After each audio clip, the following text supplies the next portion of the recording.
go under foreclosure. There could be a number of reasons actually. So you want to be sure that you have the right to rent it out, as a way, and then get a tenancy agreement. It's just that easy. But it's too easy that people don't do it. Yeah. So that's just it. It's so beautiful. Like, I don't even want the show to end, but time is not on our side. So if you're just joining, you know we've been on the show. We talked a lot about tenancy agreement between landlord and tenants, and it has been a lot on the show. Okay, if you've not subscribed on our YouTube channel, then you're wrong. At ConsumerHallaTV on all social media platforms, do well to follow. And I must really say a very big thank you for expounding so much on the show today, and it has been so insightful. Personally, I've learned and I know now that there's some things and I need to really put in place, and thank God you're a lawyer. So I mean I know you can always come to my rescue, and so thank you so much for being on the show today, and I'm quite sure. All the pleasure is mine. Thank you for having me. Definitely, you are still coming. Yes, because we still have a lot to discuss, but time is not on our side, like I said. So it's nice having you here, Barrister Alex. Okay, a big name. Yes, it is. All right, so I mean, if you just joined or you've joined on the show, I'm quite sure you've learned one or two things, and please do well to away from the laughter, away from there are many serious issues in court, many cases about related to tenancy laws and all of that, properties and all that. So please do well to do everything possible to ensure that you have a smooth relationship between landlords and tenants. So that's just my own parting shot for you this afternoon, just to that. In case you join in late on Friday, you can also rewatch this program.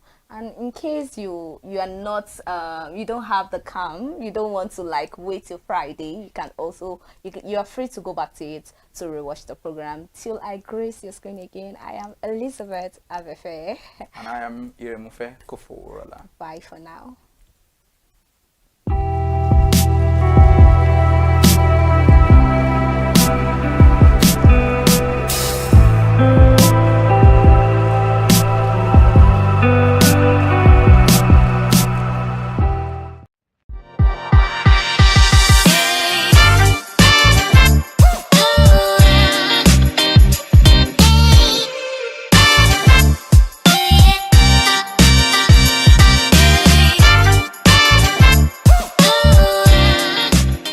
It's a beautiful day, and you know what that means. It is Market Today on ConsumerHallaTV. As we all know, Market Today is a show where we explore different markets for the prices and availability of different food items, products like gadgets, electronics, cosmetics, beauty products, and every other product that constitutes the consumer's daily buy. Today, we are back at Fagba Market to know what's going on with the new year, what's lesser in price, and what's higher in price, what brings profit, and what market does not really have much profit.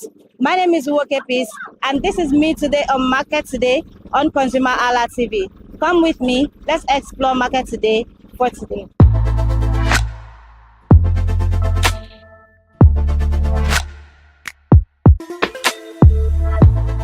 Hello, good morning, Ma. Good morning, my sister. How are you today? I'm fine. Happy New Year to you. Same to you. Okay. Ma, can you tell me your name and what you sell in Fagba Market? Okay, my name is Mrs. Ogechi. I'm selling vegetables, all kind of veggies. All kinds of veggies. Of course. Okay, can you tell me the prices of your veggies, the vegetable that you sell? I have, here is Ugu. I had one of 200, I had one of 500. The same thing with shortcut, 200, 500. I have a 4 grain, which is about quartet. I had that one also, 200, 500. I have a wedu. I have correct Igbo leaf. Correct. I have any kind of leaf. This here is vegetable depot. Vegetable depot. That's so nice. That's good.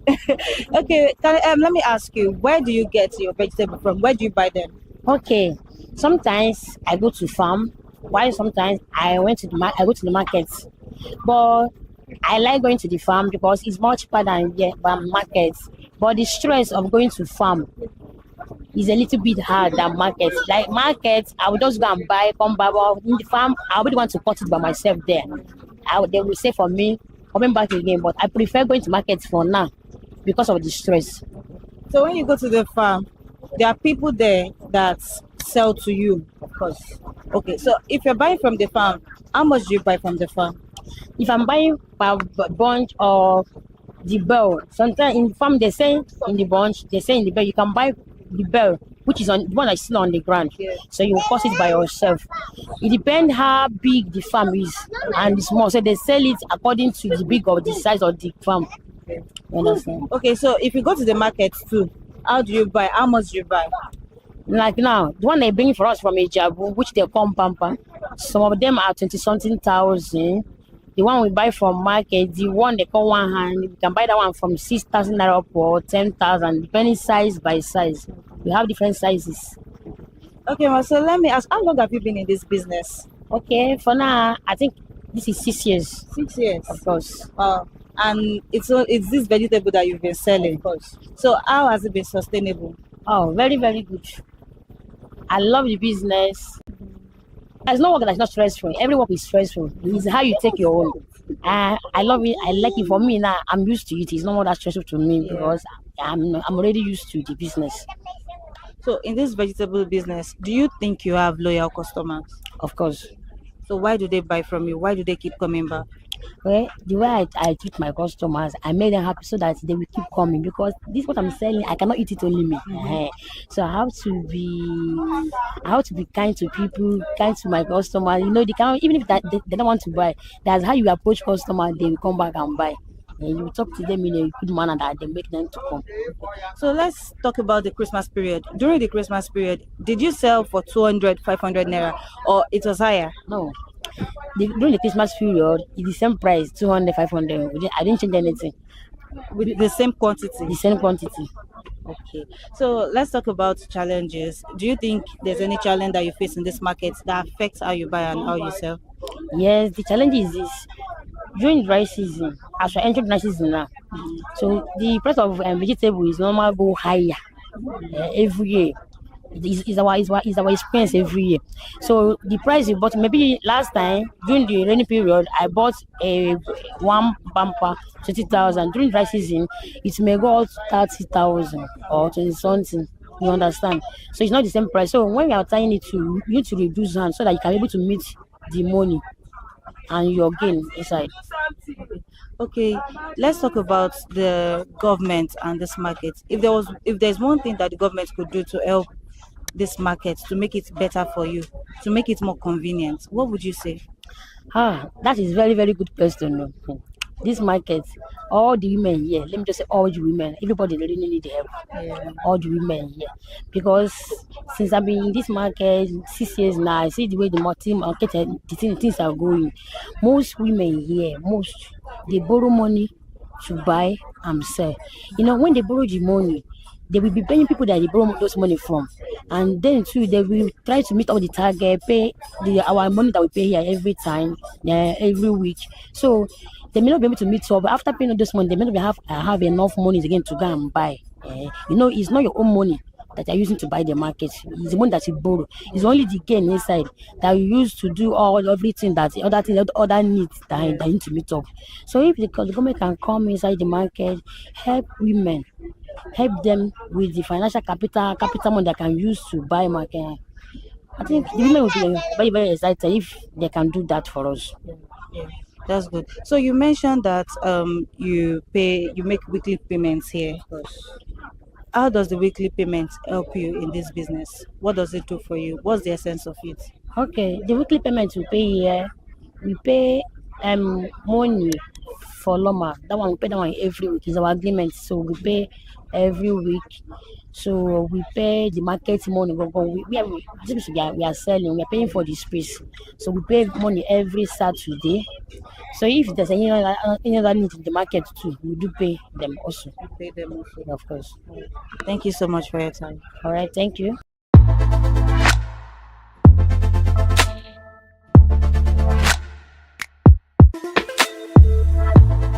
Hello, good morning, ma. Good morning. How are you today? I'm fine. So, ma, can you tell me your name and what you sell in Fagba Market? I'm Mrs. Ebe. I'm selling plantain. Mrs. Abel. Mrs. Ebe. Abel, okay. Mrs. Abel, how long have you been in this market? Like 10 years or 11. Okay, so since this is the first time I'm seeing you this year, Happy New Year. I wish you the same. Okay, you've been in this market for 10 years, 10 years. 11 years. Wow, that's so long. And how has the business been for you? I'm thank God though, because some people they do this thing, they no fit meet up. Some people don't leave this man, but I still thank God for today. I still be so I thank God. So, where do you buy your plantains from? I buy it for Idioro market after Oshodi. After I'll show you. Okay, can you walk me through the process of you buying the plantain? When you go to the market, do you have a specific supplier or you just buy from anyone that's selling at that moment? And how much do you buy them? And the 2 days and are different coach to coach. Okay. The thing no dey right. You see first set, second set, not be the same price. So if you price here, if you see say the thing no favor you, and leave it and go another place. Because sometimes if I will price like 3 places before I buy it. Because you call 1 dozen, either 150, 120, 1,000. Matter I will start am from 40,000. If I no gree, if I see say I use I cut it, I no see my own profits, I will leave it. I will go another place. But the season of the plantain, but we don't know the season of plantain now. Because before by now, plantain for everywhere, but the price go dey different. But now no season difference. Last month now be the difference wey dey. Okay. So, how much do you sell them now? I will sell it 2,000 naira, 3,000 naira. A bunch? No, no be bunch, Okay. shady. But bunch, you see 7,000, 5,000 naira. 7,000, 5,000 Eh, naira. but shade one 2,000, 3,000. So, when you go to the Euro market to buy this the plantain, this item, do you buy in bag or in basket? No, no be bag. Na dozen. Okay. Na dozen is shade down. After dozen coach or hip, but I will buy it a dozen. Because na that one I dey pay me. Because that hip, they put pieces under. Even that bag itself, na black market. Sometimes na break one or the Yoruba call am olugomo. They put am inside. By the time they no go allow you to open it. By the time we reach house, we see say na sausage. And person wey dey do elbow na im dey fit or plantain cheese. For shade like this, no fit. Okay, thank you, ma'am. So, do you think you have customers, loyal customers, people that will always buy from you no matter what? I have customers. They dey always dey buy from me. They always buy from you. Yes. And why do they always buy from you? And they like it, and the plantain, my plantain na Benin plantain. So no be white pie, because Yoruba plantain dey, Benin one dey, Bayelsa one dey, but that Benin plantain dey always red. So they always come to me.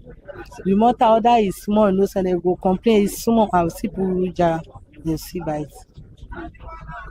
So, ma, let's come back to this market. Is there any challenge that you face in this market that affects how you buy and how you sell to your customers? No, I no see challenge na only ma cut that place. So after that one, I no see any challenge. Oh, all right, ma. Okay, so if you could tell the government one thing that will make this market better for you, what would you say? See, the two days I say, what I want to tell government, we need help. Because like our market, some people no have enough money to start the business. You see, say the inside they dey empty. Yeah. No money. Some don't borrow loan. It's got the loan even too much. Some borrow from online, but the loan too much. So the thing they affect it. If you say the government can help market people, Yeah. so other the loan fee small before even, but all this online loan, maybe borrow 20,000 at the end of the no take time. The 20,000 will turn to 50,000 naira.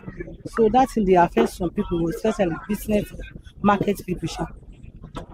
So I beg government other they can help market people. Okay, now let's talk about last year, December. During the Christmas period, did you sell the plantains for 2,000 naira, the same amount you are selling now? Or was it a little bit higher?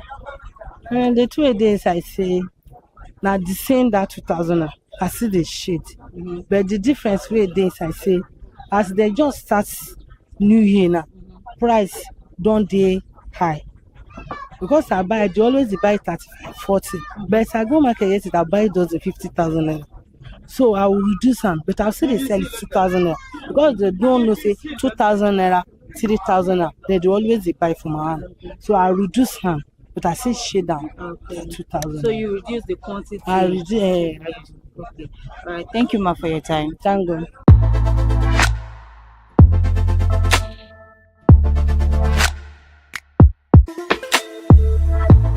Hello, good morning. Good morning. How are you today? I'm good. Okay, so Happy New Year. Same to you. Can you tell me your name and what you sell in Fagba Market?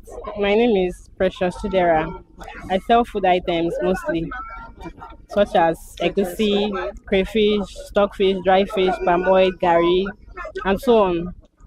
So can you tell me some of the prices, the ones you can remember, the egusi, the dry fish, the crayfish, the granite oil? Tell me what the price. Derica of egusi is 2,000. While the derica of anpil is 2,500. Okay. Per bottle of palm oil and red oil is 2k each. Okay.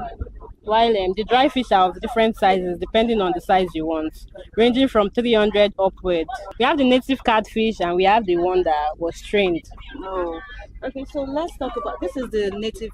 That's Thailand fish. That's Thailand fish. Yes. How much is the Thailand fish? It's 1,500. While the 1,500. smaller one is 1k. 1K. Yes. Okay, so these are the native ones, yeah? Yes. How much is this one? This one is 300 naira. Okay. The Yes. other one. We have about 500, 1,000 upwards. Okay.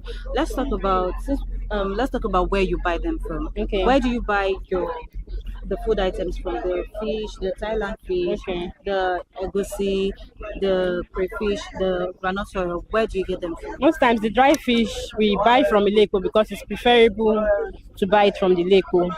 Then every other things we get from Oyinbo, such as crayfish, egusi, stockfish.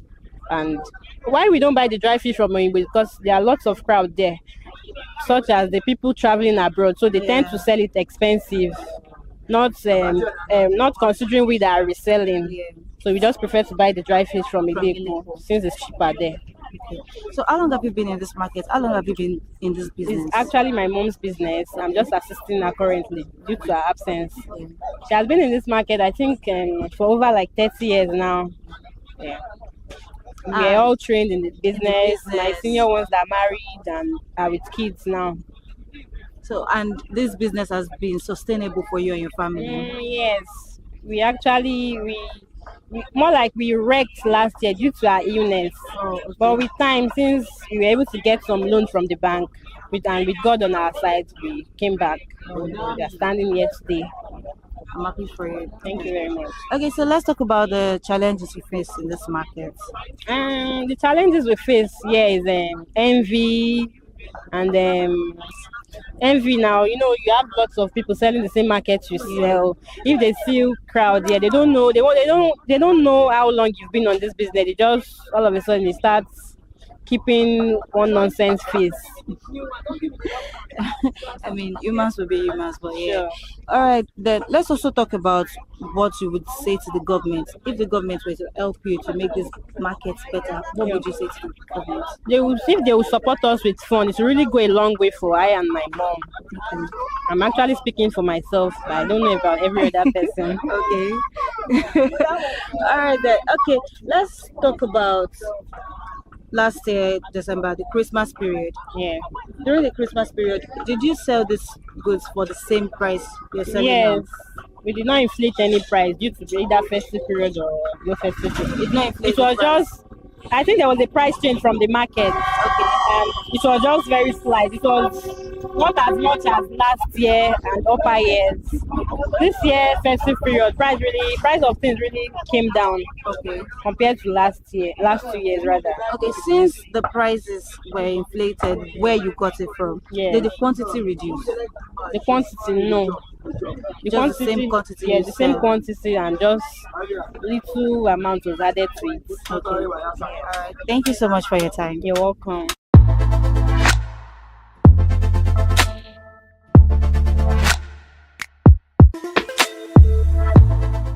Hey, good morning, ma. Good morning. How are you today? I'm fine, thank you. Okay. Ma, can you tell me your name and what you sell in Fagba Market? My name is Misola Akinshola. I sell food stuff and frozen food. Food stuff and frozen food, yeah. So let's talk about the food stuff first. Okay. Tell me the types of food stuff that you have in your shop right now. Okay. We have semo, spaghetti, bama, Maggi, tomato, Simas butter, so on, sweet corn, okay, green peas, sardine, Titus, geisha, then vegetable oil. Yeah. So yeah, let's talk about the prices of some of the items you mentioned. The semo, how much is the semo for the spaghetti, the granola, the vegetable oil, the tomato, the sardine? Let's talk about the prices. Okay. The semo of 1 kg is 1.7. Semolina is 1.6 for 1 kg, and the 2 kg is 3,200. The spaghetti is 1,000 naira. The macaroni 1 kg is 1,000 naira. And like this now, the power oil here is 17,000, and the mamador is 7.5. The power oil 2.3 is 12,000. Then the 1.4 is 7,000. Likewise, the tomatoes here are 1.2. The big ones are 2.7. Like Sarah is 2.7. This one is 2.5. Then the sachet one is 200. We have the one of 150. Okay. So I mean, I'm looking at that big sachet over there. Tomato, yeah. We have the big one here. This is 1.1, and this one is 2,700. 2,700. This one is 1.2. Okay. The smallest one is 600. 600. Yeah. Okay. Let's talk about I mean, you have the ketchup here. So how much? If I'm going to buy ketchup from you now, how much is it? 1.7. 1.7. Yeah. 1.7. Yes. Okay. Let's move to the condiments. Let's talk about Maggi. You have Knorr here. You have chicken flavor. The chicken flavor. You have this other one. So tell me how much you sell them for. Okay, I sell the chicken flavor, the one of 20 in a pack. I sell it 350. And I have the one of 25. I sell it 400. I have the one of 80 pieces. I sell it 1.4. And I have the one of 100 pieces. For the cube, I sell it 1.7. This one is no Maggi, no beef, no chicken. I sell it 2,200. These ones here are Star Maggi. I sell it 1.7. And I have the powder one. I sell it 1.8. I have the powder no chicken. I sell it 2,000 naira. Yeah. Now we've talked about the food items you have here. Let's talk about the frozen foods. So what do you have inside this refrigerator? Yes, we have Cote, Titus, Panla A. I have soft chicken. Okay. I have turkey. Okay. I have fingers. I have chicken wings. Chicken wings. Yes. Okay, tell me the prices. The price of Cote is 4,500 now. Okay. Then the price of Titus is 6,500. Soft chicken is 5,500. Okay. Then the chicken orobo, we have that one different. That chicken orobo is 6,200 now. Then the chicken wings is 7,500. The finger is 6,000 naira, and the turkey is 9,000. Okay, for how many kg? For 1 kg. 1 kg each. Yeah. Okay. So let's talk about how long you've been in this business. How long you've been in Fagba Market? How long has it been? I've been in Fagba for the past 5 years now. Wow. Yeah. And how has it been for you? And it's very good. It's good, child. It's good. Yeah. Moving on from that, let's talk about challenges in this market. Do you face any challenge? Yeah. We face challenges. We face challenges because of the lights. Oh yes. No, there are sometimes that they will take the lights for like 5 days. That's one of the challenges. Our market got spoiled. That's the worst challenges I have here now. Because sometimes no lights. So are you making? Is there any plans you've made to combat that? There's no light. So when there's no light, what do you do? If there's no light, I will know how to buy market now. I wanted to do this solar stuff, but because of these Malam people here, they will just, if you do it today, they will remove it tomorrow. That's why I cannot waste my money and do all this stuff. So if there is no lights, I will not bother buying food stuff inside the shop, and I mean the frozen one. If I want to buy, I will just buy like small that I can be able to sell for that day. So that's it. You mentioned that you've been in this market for over 5 years. Yes. So do you think you have loyal customers, people that will always buy from you no matter what? Yes, I have loyal customers, because if you tell some customers that I don't have this good, go and buy it there, they'll say, when are you going to get it? I'll say, okay, tomorrow or Friday. Don't worry, I'll come back. That's one of the loyal customers. And I have some loyal customers too that they are not here anymore. So why do they keep buying from you? I mean, what makes you special? What's the special offer you give to them? It's not that special. I sell my things. I'm very loyal with what I'm selling. I'm very good at it. Like, I don't like, they will tell me that I reduce my scale, I do this. I don't do that kind of thing. What I buy, I sell. So I don't increase my goods or something. Okay, let's talk about the government. If there was one thing you could say to the government to make this market better, more convenient for you, what would you say? I don't even know what to say.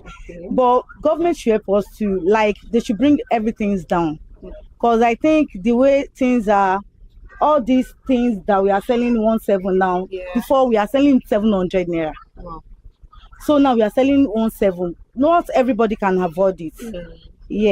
So maybe government should just work towards all this stuff. So they should just bring it down. We just finished the Christmas. So how much did you sell? Which of your which of the food items in this shop did increased money a little bit, added a little bit of money? Okay, chicken, orobo. Okay. Added it. We sell 6,000 to 6,500. The other day 6,500. Okay. Another day 6,200. It depends on what we buy. Then what else again? This Maggi. I usually sell it 19,000. Okay. But the one I bought last, I can't sell it. I bought like 2,000 plus. So I had to add money to it and sell it 2,200. So that's just it. Okay. Thank you so much for your time, man. And you're welcome.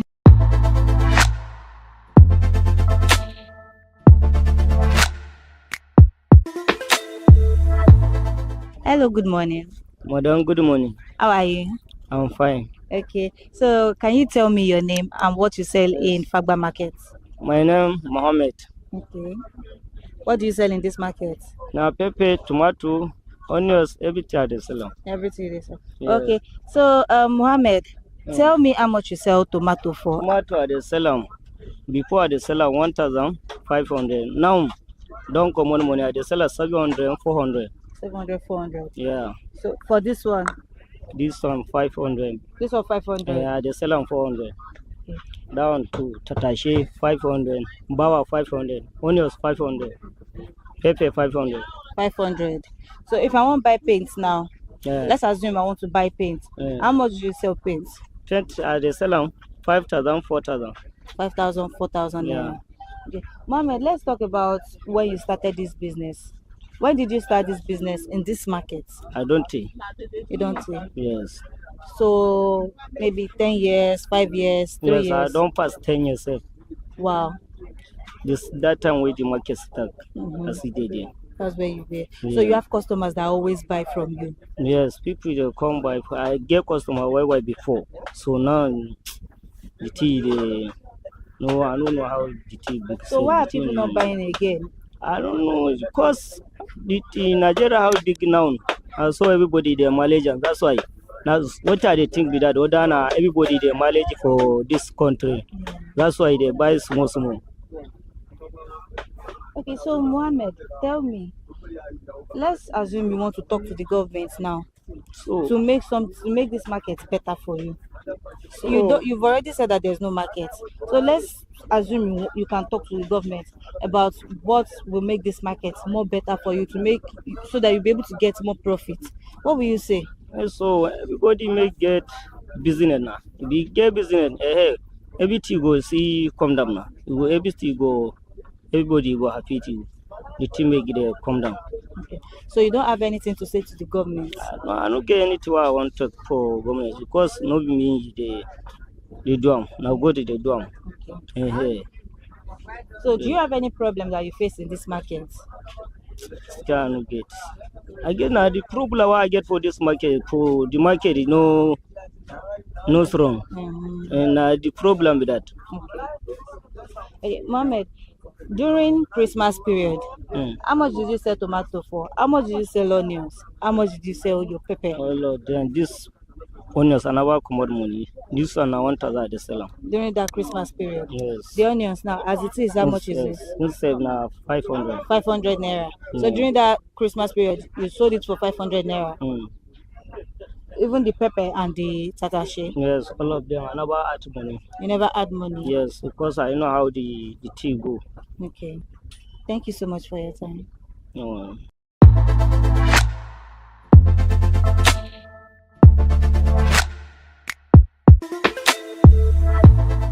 It's a mini market, but it is just like every other market that tends to your daily buy.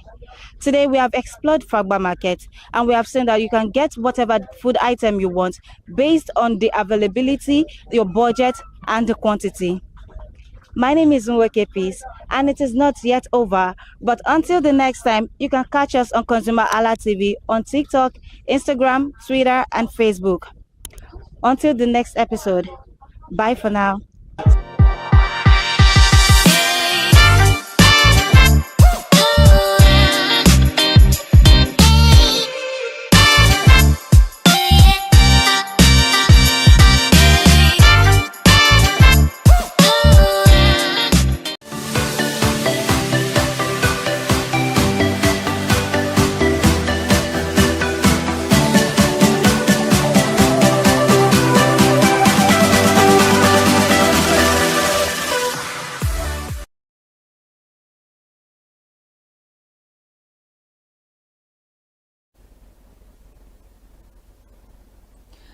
Alright guys, good afternoon and welcome to LD Living on ConsumerHallaTV. I am Kike Lomo Ajibola and today I have a special guest with me in the studio, Irimofe. Irimofe has been here before, so he's not the special guest. I'm not. But I have a special guest with me in the studio this afternoon, Mr.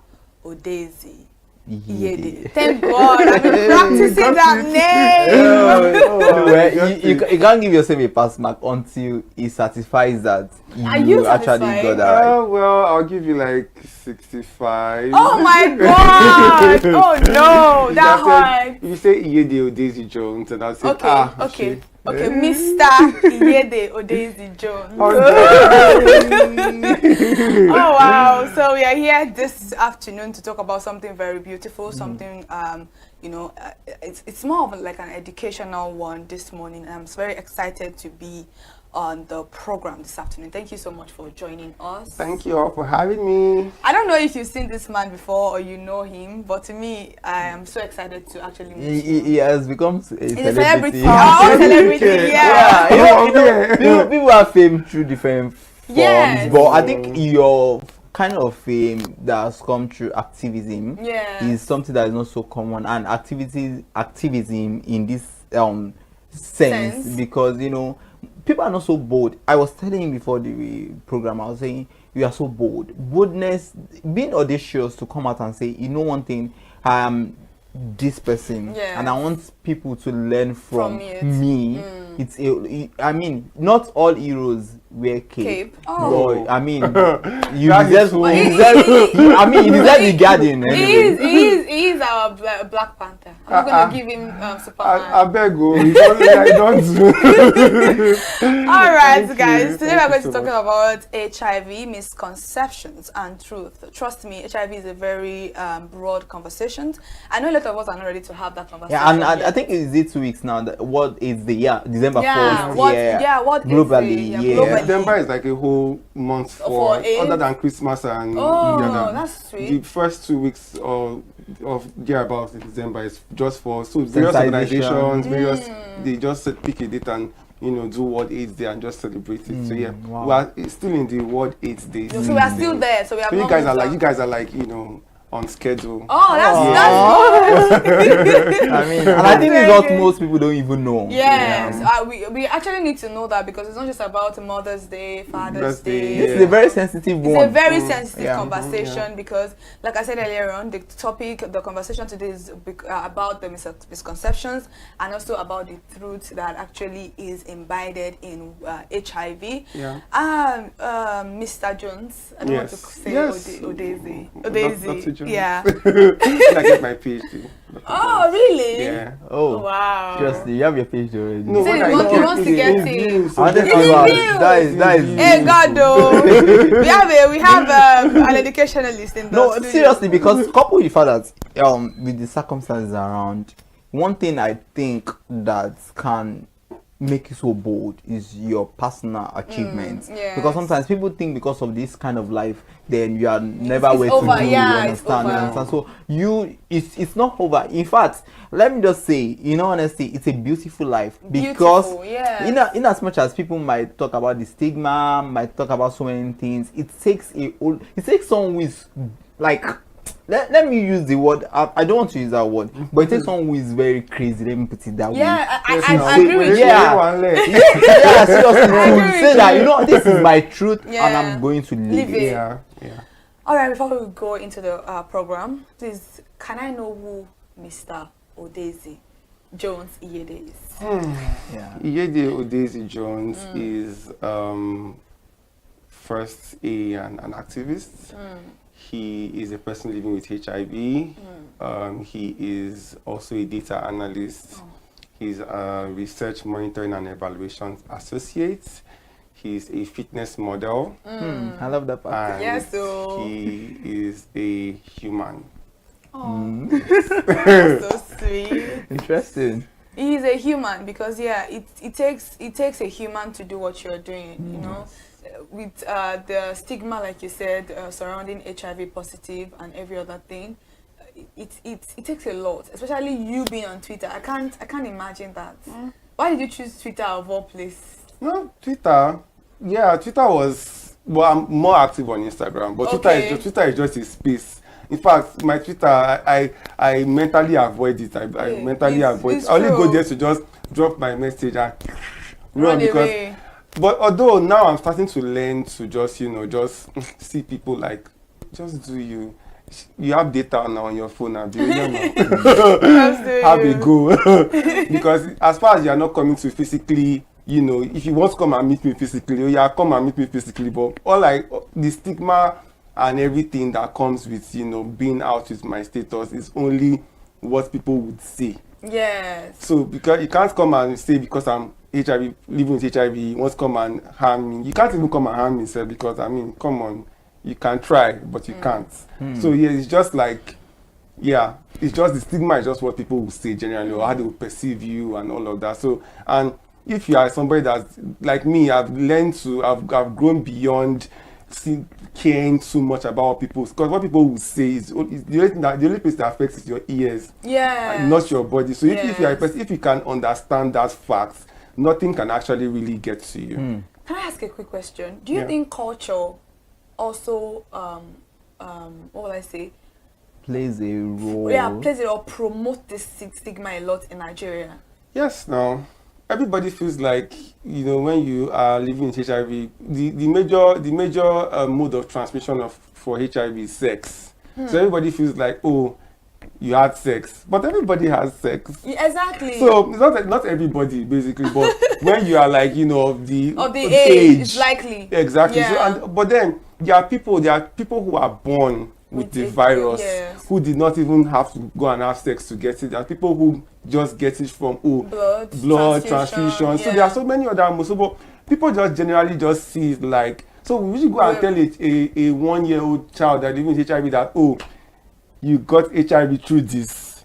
But people would just, because of culture, because of because of the word HIV, they just they just shall attach everything to it, and it's just how it is. And there's just really nothing that can. There are so many things that these organizations have been doing to reduce stigma, to educate people, create awareness. But that cultural norm is something that people will have to unlearn and then relearn before we can now start saying, okay, there's type of reform and all of that. But until that happens, well, we are still here.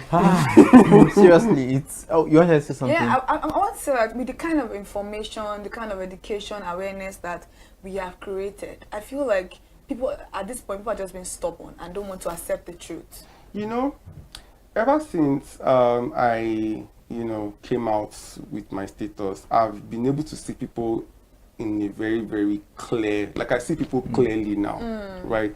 You can now tell that even with all the education, even those who are educated, right? So there's this thing I saw, my best friend posted that people tend to confuse being educated for being stupid. Yes. Because you can have all the degree in this world and exactly. you still be a stupid person. Sorry to use that word. But then it's true. That's the because truth. Why would you be educated and after the whole education you have degree and you now still see somebody that is living with HIV and you stigmatize and then the person that is not educated, but the person just understands, knows just one or two things. Even their party, it matters. You know, that was what I was saying. But I think the awareness has been enough. Like, people are just being, they just want to believe whatever they want to believe. I was having a conversation with somebody, I think 4 days ago. It was particularly about the cruise, whatever. We just sit in my street and everything. And I was talking to them about U equals U, undetected and everything.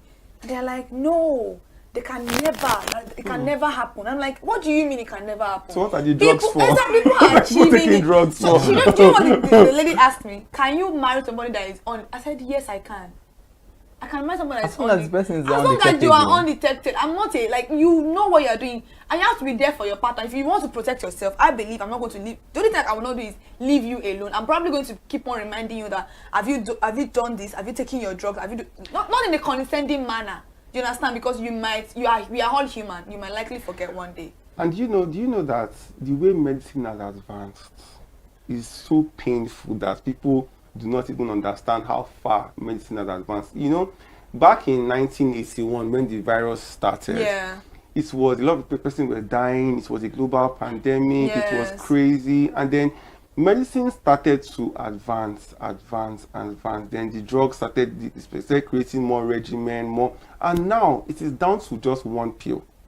And that one pill is very, very easy to just swallow.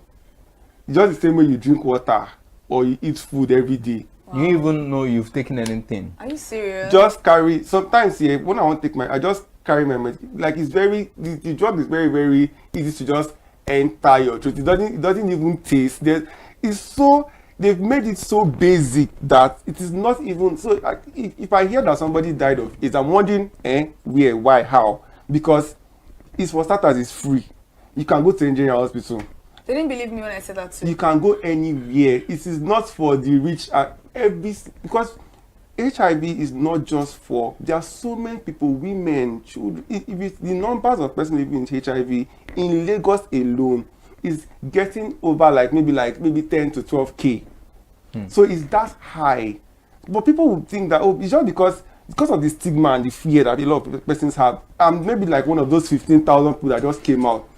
That is down to even as close as your inner circle. Exactly. But you will not know because the person will be looking at you like, I've been to the hospital one day whereby there was a person sitting next to me that went to do dialysis, right, for kidney.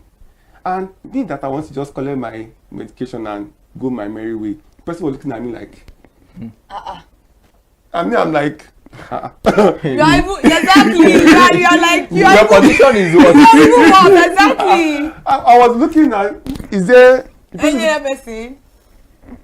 Are you joking? I was like, I just smiled and just said, "Oh, you'll be okay." I just get, it's that high, and you're wondering that this is just, it's not terminal. it's not a, it's a virus, it's not a disease. AIDS is the disease. You know HIV they say is a virus. It's a virus. So people just want to just like, you know, people, and that's one thing about Nigerians is that Nigerians love to something that you can just channel all their hate into. Yes, I agree with you. To make them feel better. And me personally, I've understood that factor. So I don't always just, like I always keep saying that stigma. I know a lot of persons let's say in my gym, right, that are my friends personally, like they are my friends, but they will see me in the gym because of they don't want to be branded. Because if they talk to me, because out of following the video, my activism, cruise, and all of that, a lot of persons now are aware that I'm a person living with HIV and I'm out with it. So I'll be in the gym and I'll see my friend that, oh, this person is my G and everything. But the person will see me in the gym and will be avoiding me because if, you know, they see us maybe working out together, they'll be like, maybe that one safe. Get them. And I'm like, but you know you don't. I just think I did my day. Wow. So it's really serious because I mean you've granted interviews all about this and all that, and it's a whole lot to unpack because we have people who also are living with it, and sometimes people become suicidal because the stigma is there. Like you said, your friends, your family, they don't want to, you know, have anything to do with you understand? So at what point should somebody disclose that status to family? Now you know that, okay, now I am positive, but I mean, necessarily does the family have to know? Your friends, do they need to know? At what point should you draw the line to avoid, you know, any form of altercation and all that? So my message to everyone out there living with HIV who is not me, right, is that if you are not mentally prepared, and I'm not talking about mentally prepared like, oh, the way I'm saying it is sweet, because in my own, I might be able to channel and handle it. If you are not mentally prepared, like, I mean, your two feet are not on the floor and you are standing on one foot, don't try it.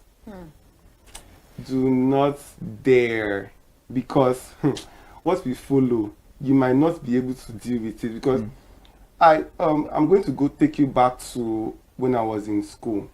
Because when I found out I was sick for half of a year, I was going to various hospitals, going to clinic, and it was so bad because the healthcare, I was going to so many, I was doing lab tests like nobody thought of it. It was like my detect it.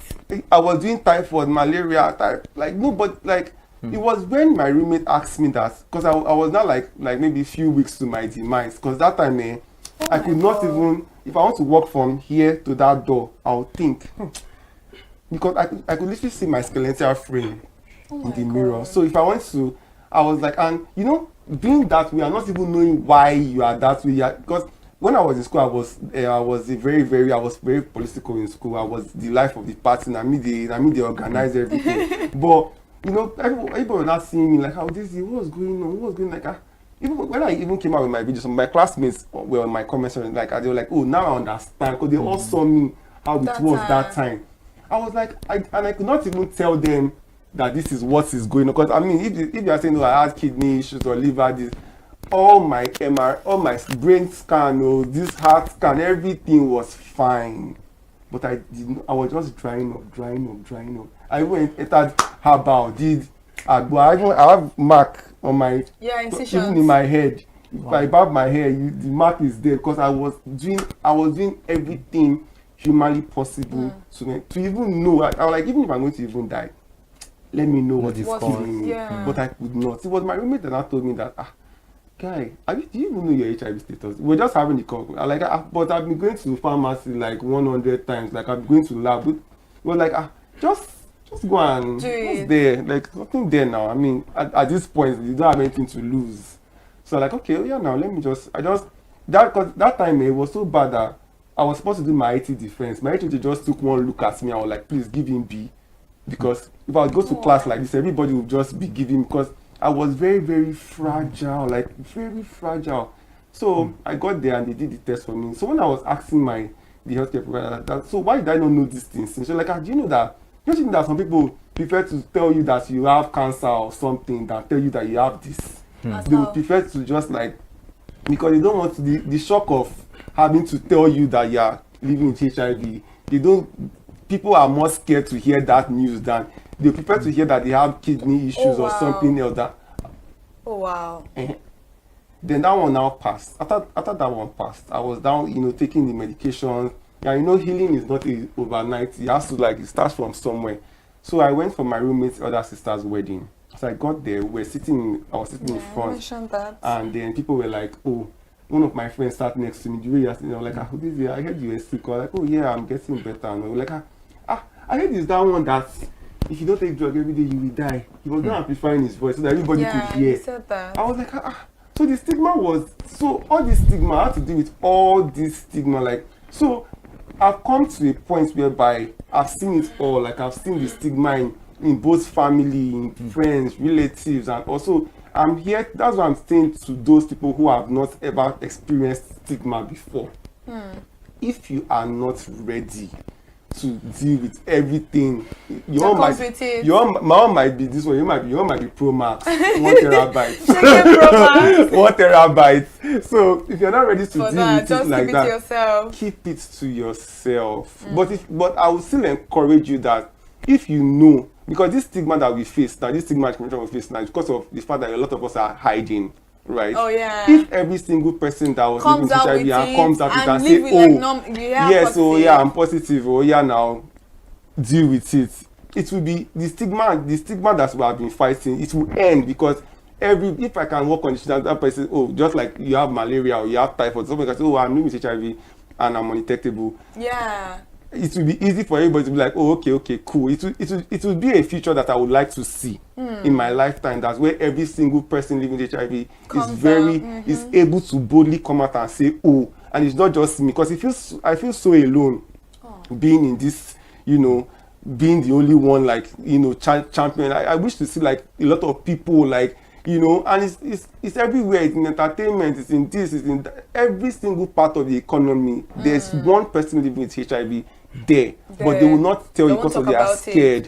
So if everybody is out, it will be a better world for us. But if everybody chooses to stay inside because of their own personal, which is very, very valid, do you? All right. Thank you very much for that.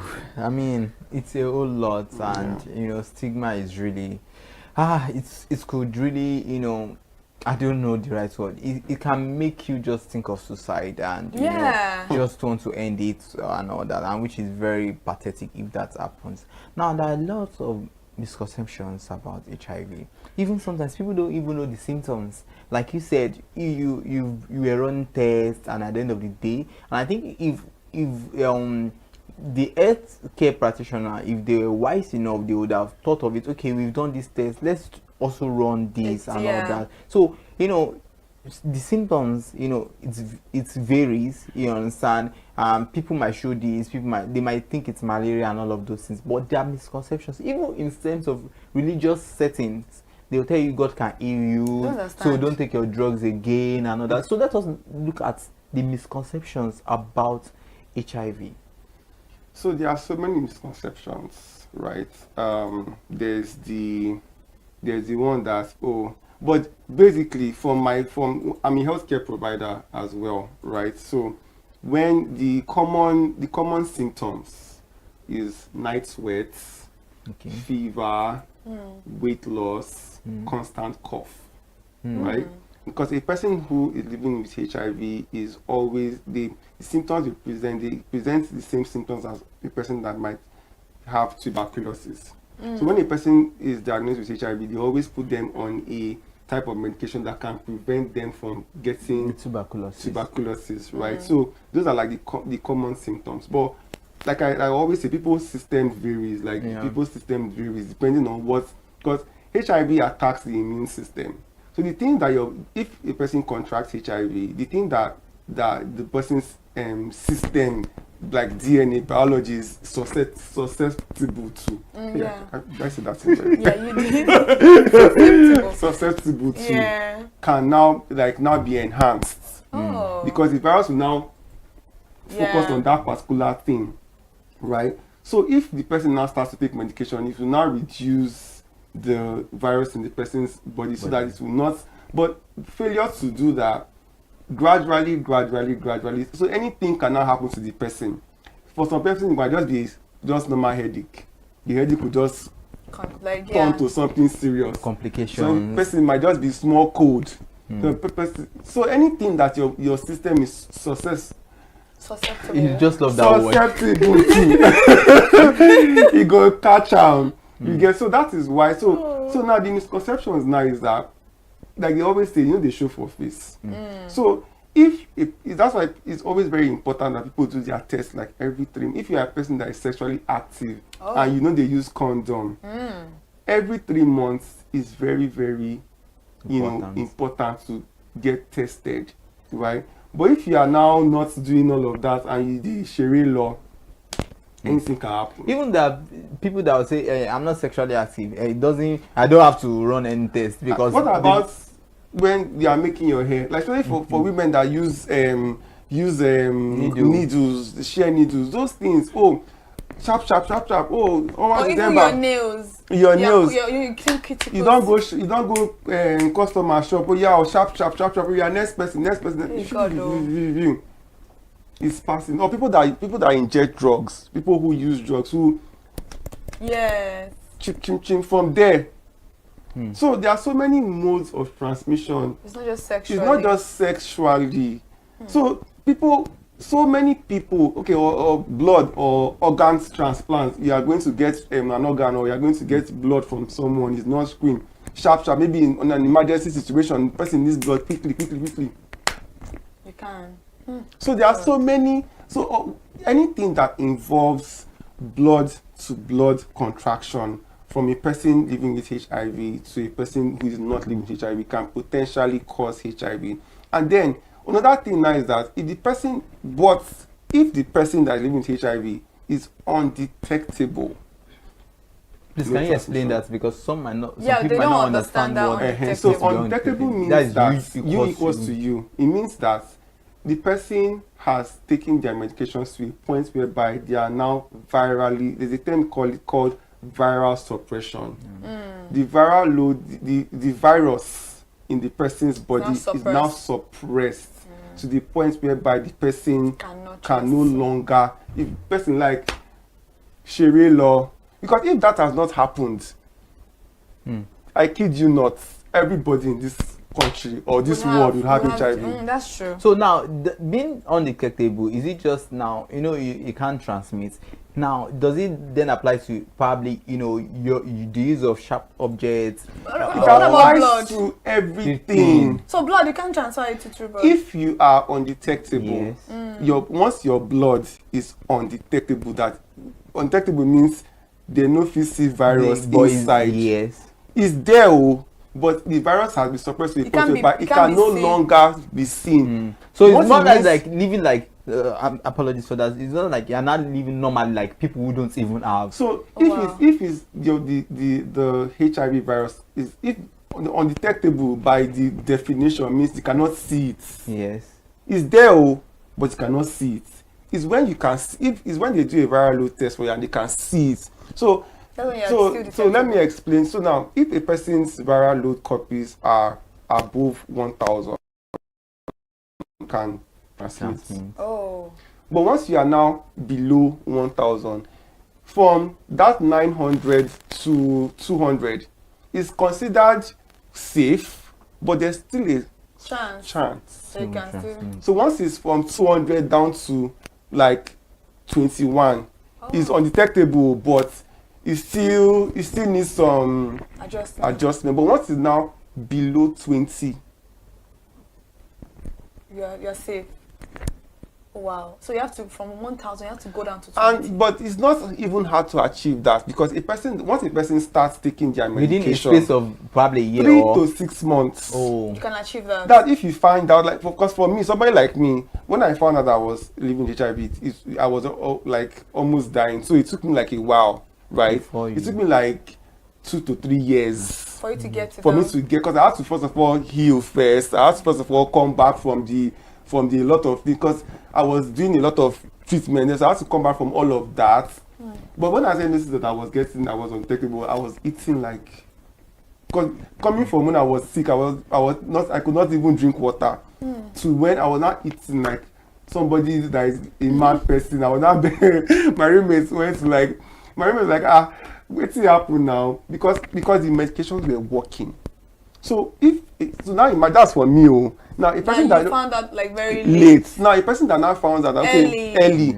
Within 3 to 6 months of constant use of the medication, once you do your test after 6 months, it will tell you that but that's now another issue, and that is where religion now comes into play.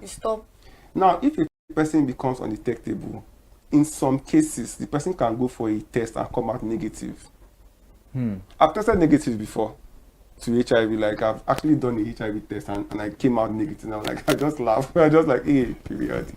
But for some people, once they just go and do HIV test because they've taken their medication for 6 months, they are undetectable, you now go and give testimony.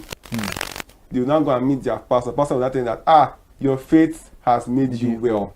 So me that I'm the healthcare provider, that I'm the stupid one, and I'll be calling you, how far now your medication? Now come and take your medication. Now you are due for medication and everything.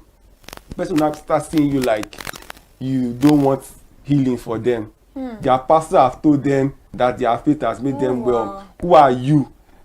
That HIV person. Who are you? You know, you'll just tell you that I get that. I'm like healed by the precious blood of Jesus. So please carry your HIV kidney to someone else. The person will now stop, and it's better for you to actually not even take the medication safe. Than stop it. Once that one pill enters into your mouth, the HIV now knows that you are fighting. You are fighting it. So when you now stop, the HIV virus will now come back stronger. That if to suppose that is dead. When you now even when you now start taking the medications back, it will not work. They will not, and there are 3 lines of HIV treatment. There's first line, second line, and third line. The first line is what almost everybody living with HIV currently now. The second line is like rare, but third line, once you are on third line medication, the drugs are more. Side effects are like more. just using one pill. Second line is minimal, but after that third line, if the third line cannot help the HIV virus in your stem, then just pack your bags and say goodbye to planet Earth. Because but for you to get to that point, it means that you are so like careless, because the first line is what is available to almost everybody living with HIV. So you cannot say that, oh, you don't want to take it, because if you now go and meet your pastor, but that your pastor that you're going to meet, if he gets malaria and typhoid, you go to the hospital. If your imam, they tell you say your faith has made you well, fall sick, you go to the hospital. But you that they've told your faith has made you well, you start down. I'm not doing something about yourself. At all. You didn't even research.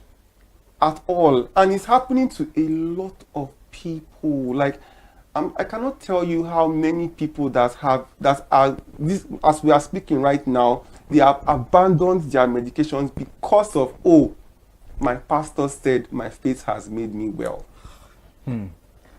So people need to. It's just they need this orientation like this, the sensitization. It's not. I'm not even talking about the pastors, because I mean, a pastor will always do what a pastor would do. Yes. But you as a person, I would not even blame the pastor. I would actually me too. I wouldn't. Why would you put your life at risk on somebody's hands to tell you how to do it? Yes. So I think people forget that pastors are also religious leaders, not only pastors. Religious leaders are also human. Let me give you a funny story. Let me just divert out of the topic for instance now. So there was this my late auntie. There was this one time my cousin wasn't feeling well. So I was in their house to just see my cousin. So she was sitting here. The Pastor TB Joshua, late Pastor TB Joshua, was and that man was also late too. So he was preaching and saying that, oh, everybody that is he's sick or something, I'm giving you healing, receive healing. So my auntie puts her hand on the TV. I was that like one kind of X-Men vibes. Yeah. So not trying the powers to her daughter, like receive like. I think one thing is sometimes I would laugh so hard. I couldn't laugh because she was. You couldn't laugh because she was there. She was very mean. So I like, she was like, receive it, just and she was. It felt like she felt like she was really getting the healing and she was channeling it to her daughter, like, and I'm like, so after she did that, she took all her daughter's medicine, packed it. Oh yeah, pastor has healed you. Yeah, okay. She threw everything, and those medicines were so expensive. She threw everything away. That Pastor Joshua has given me healing, so let me. Was she healed? They went to go and buy the after 3 days or wait till they enter turn to know that thing again. Like I said earlier, they run go hospital back. Outside earlier on that I think being delusional and reality, there is a thin line between both of them. Very thin. And it's a mental health issue. I just think that religious leaders or whosoever is in that space should make things clear. Because I know religious leaders who will tell you that fight their healings, no doubt. You understand? People can get ill. Maybe another. No, I'm not talking in respect to this. I'm not. No, let me make the point clear. I'm not saying in respect to this. I'm not trying to let people know there's no form of contradiction. I'm saying there could be healings in some forms, but there are pastors who will tell you that in as much as you are sick, please take your drugs. Yes, some pastors do that. Some religious leaders do that. Please take your drugs, even if you have the faith that you are ill. Don't say because you have the faith that you get ill, then don't take your drugs. You understand? So people need to understand these things and ensure. But when it comes to this particular virus, it's very important that you take your, even if you are undetectable, take your drugs. I was going to ask something. Oh, apologies. I'm sorry. Okay. I want to add to what you're saying. For me, I feel like healing, when it comes to medical, you've already ascertained that it is a scientific problem. Yeah. You have to be in the hospital. It is not supposed to be in your church. You could pray in your church to enhance whatever form of medication you are using. But if a problem is what you're having is scientifically proven that this is a scientific problem, a medical problem, take your medications. God said it now. What would I say? You cannot pray. You can't be in your house and pray for a job. And you're not going for an interview and God will just bring a job. The miracles happen, but you have to work. There's more than 100. Yeah. Thank you, faith without work. You have to back your faith. You have to back it up. If it's a spiritual thing, spirituality is very, very real. We are not disputing that fact. Spiritual thing, I can understand, yes, healing can come from that because it's not a medical problem. But you have breast cancer. Breast cancer, I think when I was working out in another media organization, not this particular one, that year, maybe 2020, 2003, many females in Nigeria died of breast cancer. A lot of them. A medical doctor came. A medical doctor is a medical, and he's also a spiritual practitioner, so he combined both of them together. So it was like when they come to the hospital, they are almost in their final stage. I don't know if you guys know what Yoruba people call offer. Offer. Yeah, Yoruba people will say offer. If they see a wound on their leg, it may be ulcer, it may be skin ulcer, they'll say, they would link it to spiritualism. Okay, arrow. Arrow. Let's say offani. So they would see the wound, they will see the lumps, but they will not go to the hospital. They will say, oh, let me use ogunfa. So he now said that the reason why a lot of women, almost 8,000 women died that year of breast cancer, it was until they now get to their last stage of dying. They're not. There's nothing you can do anymore at that time. My dad's tenants. There was this couple that was living in one of my dad's house that they were looking for children for like a very long time, and then the woman finally got pregnant. So this woman, and then me, I'm a twin. So the pregnancy was twin. So they felt like, oh, okay, it's our energy that. Yes. So the woman was very happy and all of that. So towards the time we all know that she would give birth. So we just noticed that she just disappeared from the house. So we thought that, oh, when they are coming back, we are coming back to come and do Ikomo. my dad and I were in the church one day. The man just came. He didn't even care that people were. He just called my dad, please come. Me and my dad ran outside. What happened? We came back. As we came back to our house, we saw nylon bag. One dog was just like, what's that? So we were like, and that he came to ask me that if they can help them. That those are the children that they are. I'm like, what happened? He said that when the wife entered labor, they went to a prayer house. As I heard that thing, I just... A cousin sister of mine lost her baby what? because of this particular thing. So wait, so your wife was in labor, and you didn't think about a hospital. And it's twins. You took twins her is to a prayer house. So they were now praying. And this woman was in pain. When the children died, and when she was now about to die. That was when they took her to the hospital to go and do CS. To the hospital to do and do CS. That is it. And I think this all of these instances. Even personally, I had a niece that died at 12 of cerebral palsy. When she was born, the doctor confirmed that this child has cerebral palsy, and this child is a very, very delicate case. Sure. So the family members of my sister, the in-laws rather, they came and discharged the child and took the child to their Agbo house in Badagry and was giving the concoction. A newborn. When the baby was now actually going to die, they now took the child back to the hospital. It's not like whatever has happened to the child has already taken. When you're supposed to save the child, you discharge, and the doctor will not tell you it's your right to take. Yeah, you have the right to say you're going on. So the child lived for 12 years. That child did not walk, did not talk, did not sit, did not stand. That child just died, and that child was so she was so they are beautiful. Always so beautiful. She was. If you wanted to feed her, you have to bend. She has spastic movement. The child was so. Coming back to healing, like you said, healing is real. It is real, though. It is. It is not something that we need to doubt. But if you can heal me from cancer, what about this? What about that? What about death that all of us are going to eventually have to face?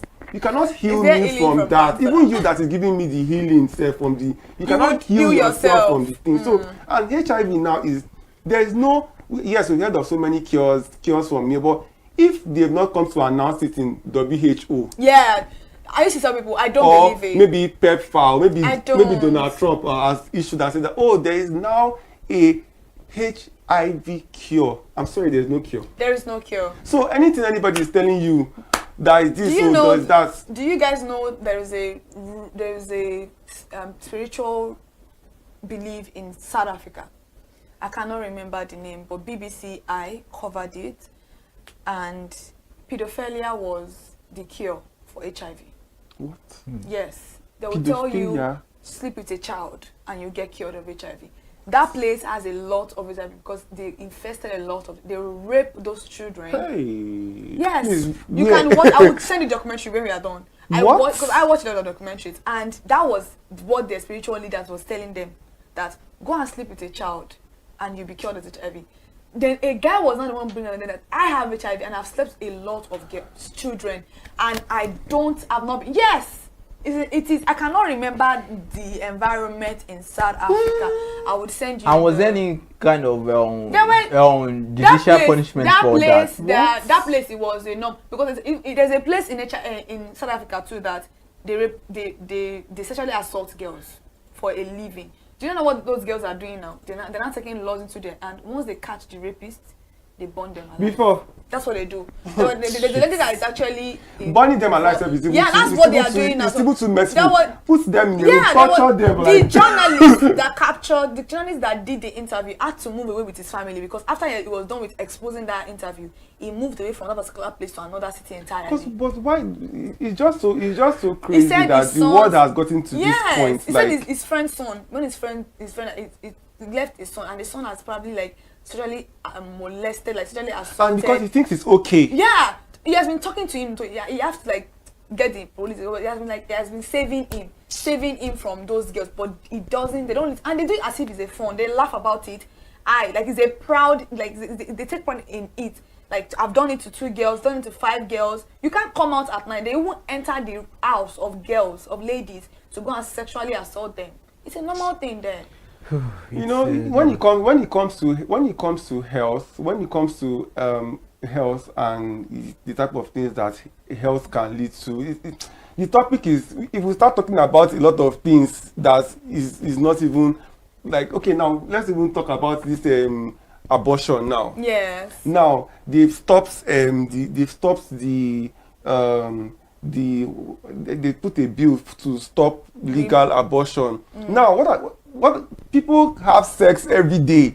So if you are not making abortion now illegal, those children that they will give birth to, because I know how many children I will see on the streets. Imagine a child that is born and the child is, you know, we have some type of privilege because of birth. Now imagine that you were born and the only thing you know is that if you don't go and beg somebody on the street, you cannot. It as a child. As a child, do you know that the government? I want to talk about the government initiative right now because I think this conversation is a very broad conversation. That's why we have to touch on some little things.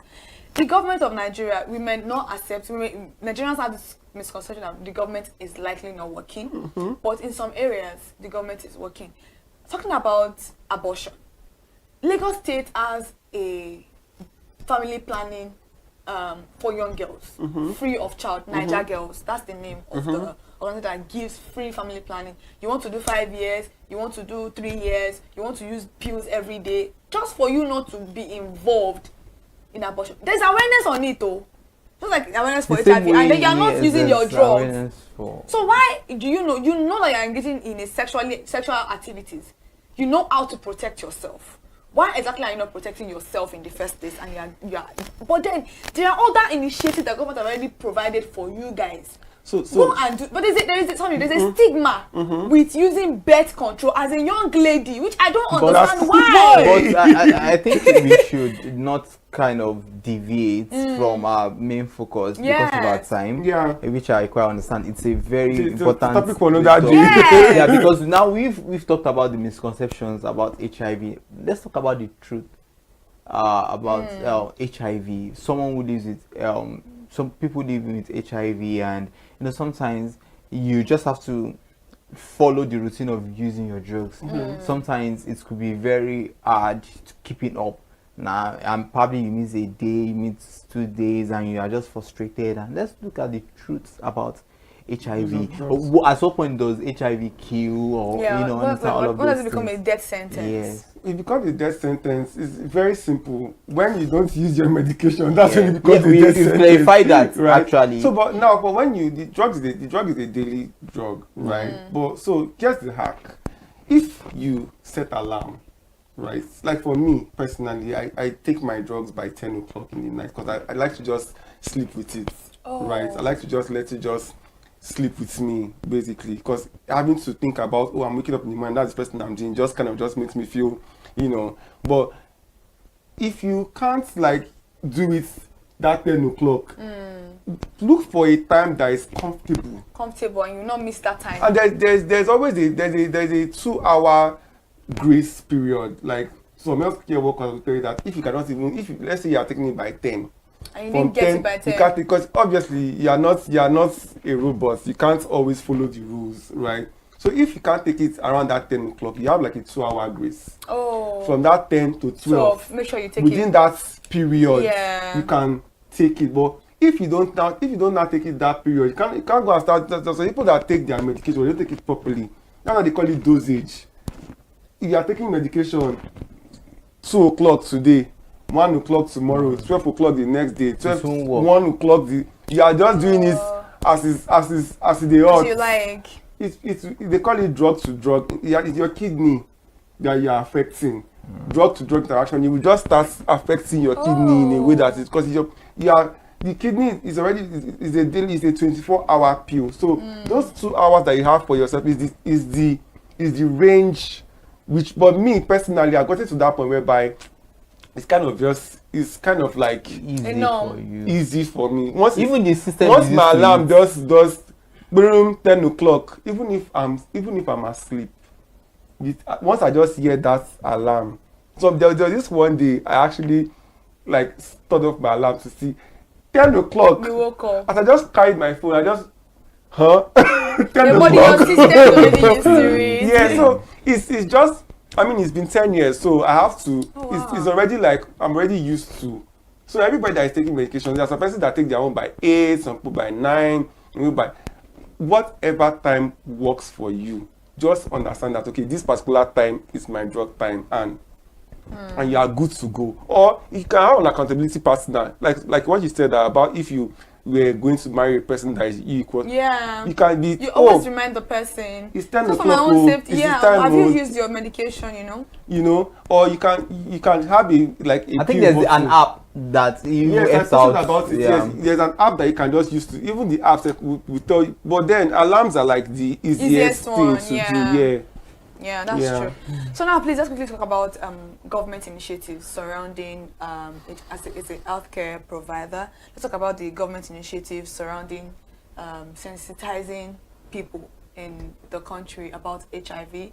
And you've spoken about that the medication is free. Maybe you should help us stress on that, because I don't understand why some people are not taking their medications.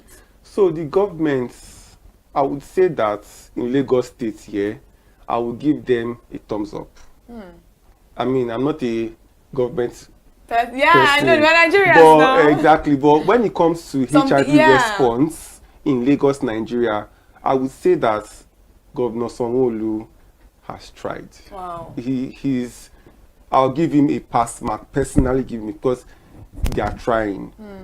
Because I mean, come on, it's not his business, because of course it can't really, but when it comes to the HIV response, Governor Sanwo-Olu has really tried, because making the drugs available, making them, there's no general hospital you will go to in this Lagos that you cannot get it from.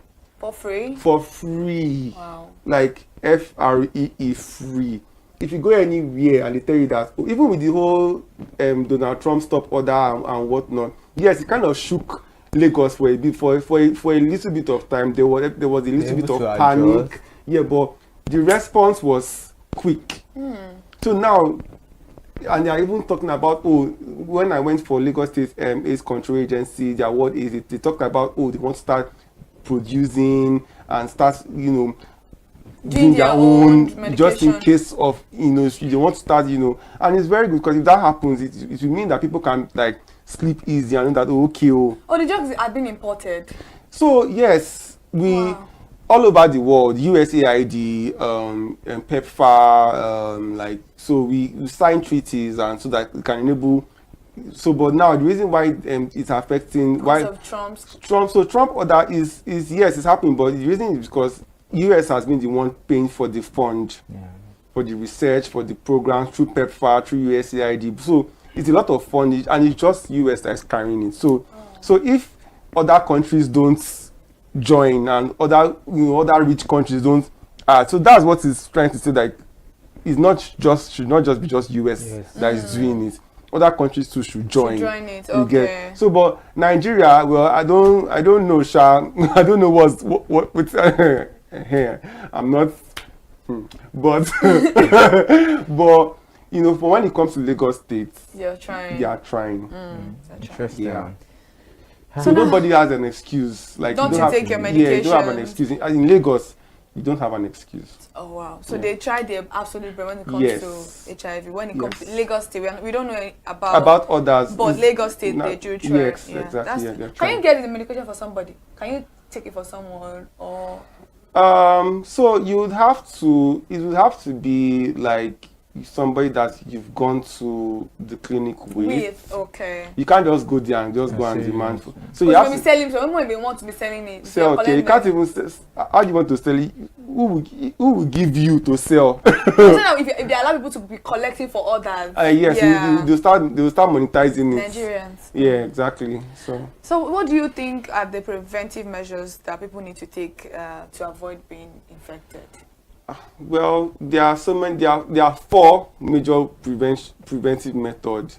1, use of condoms. Secondly, abstinence. People preach abstinence a lot. Thirdly, regular checkups. And then fourthly, you can use like PrEP and PEP. Yeah. PrEP is called pre-exposure prophylaxis. It's a drug you take if you are somebody who is sexually active and you want to prevent yourself from getting HIV. Only HIV, not sexually transmitted diseases. But just for HIV alone. Is that one? It's not free though. It's free. But it's free also. But it's not available like that. Yeah. Right. Yeah, because I think some agencies part of the things that affected us, Nigeria, is that's PrEP and PEP. PrEP is pre-exposure, PEP is post-exposure. So for PrEP, you take there are two different types of PrEP. There's event-driven PrEP and there's PrEP. Event-driven PrEP is for people who plan their sex. Like if, let's say, I'm a person that plans to. I'm not a person that has sex all the time, but I want to just particular day. So you can now take 2 pills of PrEP, 2 to 24 hours before the sex. Then 24 hours after that 2 pill, you take one. 24 hours after that one, you take another one. You call it 2-1-1. That's event-driven PrEP. Then the normal PrEP is every day. Like as far as your secretary asks you every day. Take it every day. Then PEP is post-exposure prophylaxis. I want to ask a question. If you've been exposed within 72 hours, right? Yeah, within 72 hours, if you've been exposed 72 hours after, within that time, you can go and get tested, and then they can place you on PrEP. It's a 28-day drug that you take. After 28 days, you come for a retest and gone. But then PrEP also has injectable PrEP. They call it Carb LA, right? It's an injectable PrEP, but it's not like really like common like right now. Yeah. So that's like, that way. Then there's condoms, there's I think we are coming close to an era where this thing is going to be very, very low in the world. It is already. Because of the fact that there are a lot of research going on. Yeah. And I believe that there'll be a day where there would be cure for this particular disease. If you can actually go from 21 to almost nothing, I feel like there will be a day where they would get something that would. Because honestly, if you guys don't understand, I feel like HIV is one of the least concern of infections that you should be thinking of. They are way worse than that. Let me even talk about hepatitis B. That one. Which is worse than HIV. If HIV... And there's no stigma with HIV. There's no like much stigma with hepatitis B. Hepatitis B is far worse because hepatitis B will not give you the symptoms. When you start to see the symptoms of that one affects your liver. Once you start to see the symptoms of that hepatitis B, is when you cannot do anything about it. That is when the symptoms start to like present so that itself. means that you cannot do about that time. Nothing. So, but there is vaccine for that. Oh yes. Yeah, there's vaccine for that. There's vaccine for hepatitis B. And screening. There's screening and vaccine. There are organizations that you can go to. There's Center for Population Health Initiative in Yaba. There's TEARS. There's Heartland. There are so many organizations. Even Lagos State AIDS Control Agency, you can literally just go there and say, there are so many. It's just that people don't get informed. Like people don't want to know things. I feel like people are informed. Like in just. And sometimes to just say this, there was someone I was telling, I was like, why not just get tested to know your status, your HIV status? Like, no, I'm afraid. I don't want to know. It's better for you to know. And you are alive than when it gets out of hand. The same because way. I die no. Because all the screening too, they wait till. Talking about what's it called? Vaccines. A lot of people have misconceptions about vaccines also, and that's why vaccine is not actually doing well in the country. What do you think about vaccine? Do you think they are good options or? Well, it depends on you. For what works for you. There are some persons that they don't believe in all these things. There are people that believe in health care. So for me, I don't like to put it on the table and dissect it. Is it available? I go collect some. Because whether you take vaccine or don't take vaccine, we cannot prevent the fact that we are all everything we are doing in this life is going to lead us down to that our 6 feet that we're all out doing so much. So why not just, if it's available for you to use, why not just use it? I mean, let's even take a look at children that were vaccinated and children that were not vaccinated. You could see the difference. Yeah. So that means something is working with vaccines. Yeah. So lastly, before we round up the conversation, for those that are actually infected right now, what do you think? How do you think they can mentally be prepared for this new experience that they are going into, this new journey entirely? What I would say is that they should give themselves some grace. Acceptance is a process. Acceptance is a journey. You don't have to be strong, like, sharp. You can allow yourself break down. You can allow yourself cry. You can allow yourself feel bad for yourself. You can allow yourself feel all the emotion. You can allow yourself feel everything. But know that once you have felt all of that, look for a person that you can. If you cannot trust anybody in this world, it's okay. If you really yourself you can trust, it's okay. But after all of that, know that there's hope. Know that there's treatment. Know that you can survive. Know that you can live a long, healthy life after all of this. Just like disappointment, turn it into a blessing. You'll be okay. You'll be fine. Ooh, interesting. It has really been an insightful session, seriously, because now people know what the misconceptions are and the truth about HIV, and it's better to know your status than living in denial of what probably, if you had known, you would have lived even longer, because there are people who celebrate 40 years of living with HIV and they are here, and just be truthful to yourself and choose to live rather than die. That's very, very Give yourself grace. You know, HIV has now become something that is a conversation that we can sit here to talk about. I can't imagine years back, you know, it's not for don't run. I don't know if I would be that kind of a person, because I know of somebody that actually died of AIDS. He is on right now. So if you are that kind of person, you know that you are sleeping multiple people, the best thing for you to always do is, you know, take your.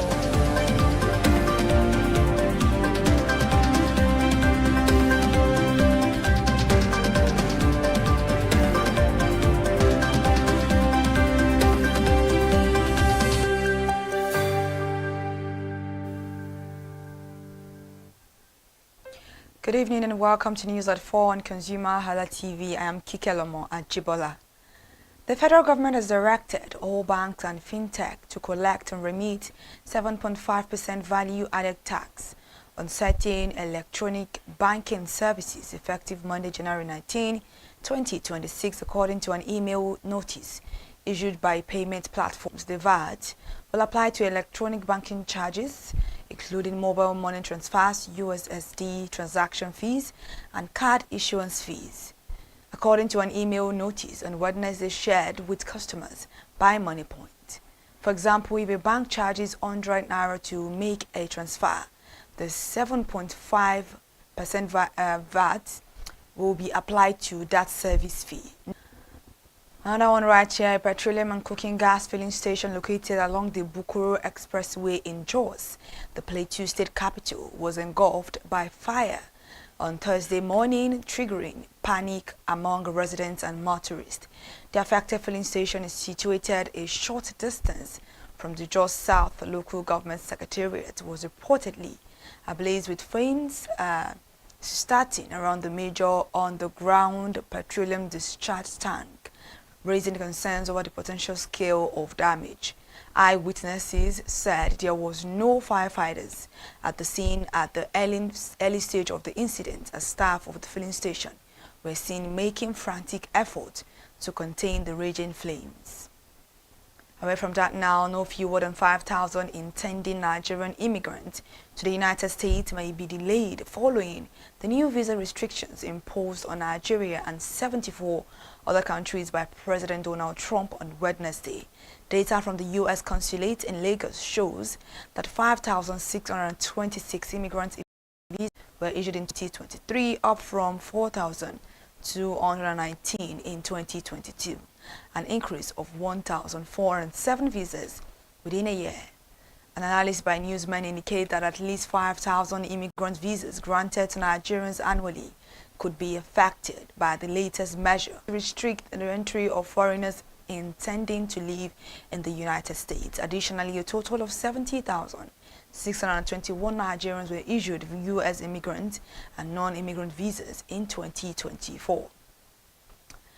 The federal government has warned prospective investors in the 2025 oil licensing round that any errors, miscalculations, or disappointment arising from the bidding process will be borne entirely by the companies involved, stressing that there will be no refund of signature bonuses or exchanges of oil assets under any circumstances. The warning was issued by the Minister of State for Petroleum Resources, Ainekin Lokobiri, at the 2025 Nigerian Upstream Petroleum Regulatory Commission pre-bid conference held in Lagos on Wednesday. The conference, which attracted a larger turnout both physically and online, was aimed at educating prospective the legal framework and the risks involved in the licensing process. Local Buri said the era when oil licenses were acquired for speculation, prestige or resale was over, adding that licenses are government assets that must be developed. Still on federal government matters, the federal government has approved over 10 billion naira as the appropriation budget for the Ministry of Marine and Blue Economy for the year 2026. This is even as the ongoing development of new fish terminals and harbors got over 1 billion naira, according to the 2026 appropriation bill cited by Newsmen Online on Wednesday. The Ministry of Marine and Blue Economy is allocating about 129 million naira for the provision or construction of solar panels and inverters. Economy 2026 appropriation budget also include about 83 million naira as federal government commitment towards the ongoing establishment of the Regional Maritime Development Bank, about 145 million naira for the construction of local fish feed mill in 6 geopolitical zones, about 10 tons which of fish feed mill capacity, and about 106 million naira culture to reduce waste of about statement of code of conduct in the ministry and its agencies.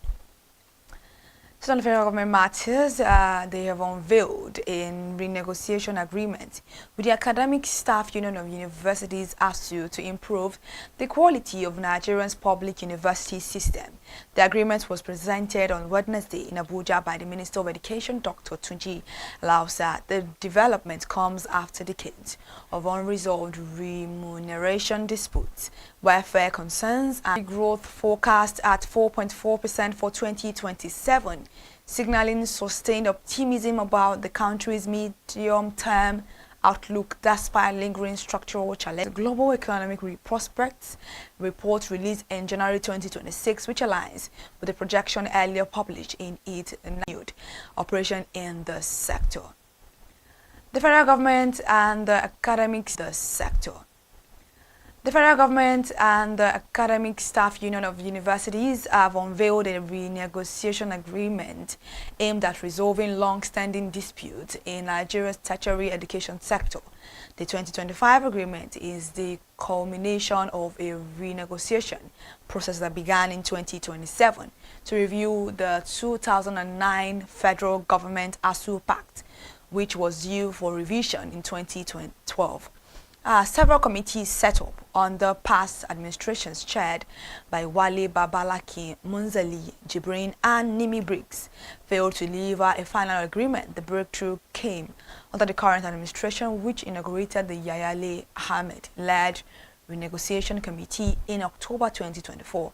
An agreement was reached about 14 months later, focusing on improved conditions of service funding, university autonomy, academic freedom and broader reforms to reverse sectoral decay, curb brain drain and reposition universities for national development. And lastly, a High Court of the Federal Capital Territory, Abuja, has ordered the freezing of 7.15 billion naira linked to Parallel Bank Limited, Parallex Bank Limited, I beg your pardon. According to the court document, the ruling follows a suit filed by FHT Mega Express Limited over an alleged breach of trust and failure to honor a letters of credit agreement. Justice Awal Lawal Gumi granted the interim order directing the Central Bank of Nigeria to sequester the funds in an interest-yielding account pending determination of a motion on notice scheduled for January 15, 2026. The respondents in the case are Parallex Bank Limited, the CBN, and the Nigerian Deposit Insurance Corporations. All right, now, thank you so much for listening to the news once again this evening on ConsumerHallaTV. To stay connected for more news update, follow us across all our social media platforms, Instagram, Facebook, X, TikTok, and YouTube. Subscription is absolutely free, all at ConsumerHallaTV. I'm Kike Lomo at Jibola. Continue to enjoy the rest of your day.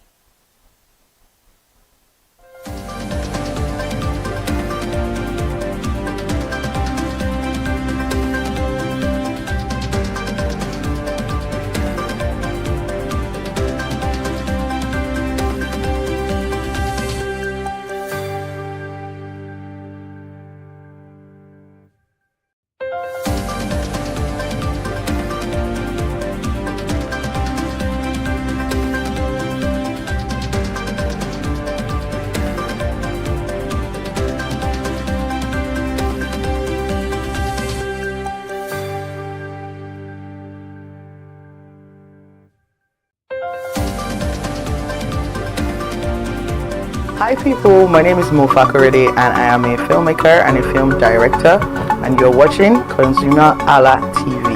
ConsumerHalla TV is everything consumer advocacy, consumer rights, everything that has to do with consumers. On this TV, you'd watch, you'd learn, you'd be educated, and you'd be entertained. Keep watching ConsumerHalla TV. My name is Olubukola Ozone, a photographer and a social media enthusiast. You're watching ConsumerHalla TV. It's a consumer advocacy TV. If you have a problem, anything, any consumer related problem, just holla at them, just like their name implies, and they're going to get it sorted for you. Keep watching, stay tuned. Thank you very much. Hi guys, my name is Joba Jalabi. I'm a marketing communications professional. I currently lead marketing at Flash Change, a fintech startup. Keep watching ConsumerHalla TV, a consumer advocacy channel. Hello, my name is Sharon Rotimi. I'm an actor and I am on ConsumerHalla TV. Now, ConsumerHalla TV is a consumer advocacy channel. So if you have any issues, consumer-related issues with brands and services, you can reach out to them and they'll be sure to handle it or to cater to you. Thank you so much. Hi guys, my name is Iyebiye Adeton. I'm a film poster designer and illustrator. This is ConsumerHalla TV. It's a consumer advocacy channel. We show content on consumers-based news, entertainment, and all of that. So I urge you guys to stay tuned to ConsumerHalla TV. My name is Anoluwapo Alao, a sales consultant for Star Times Nigeria. This is a ConsumerHalla TV, where they discuss anything consumer needs and get knowledge about anything about consumer. So keep watching.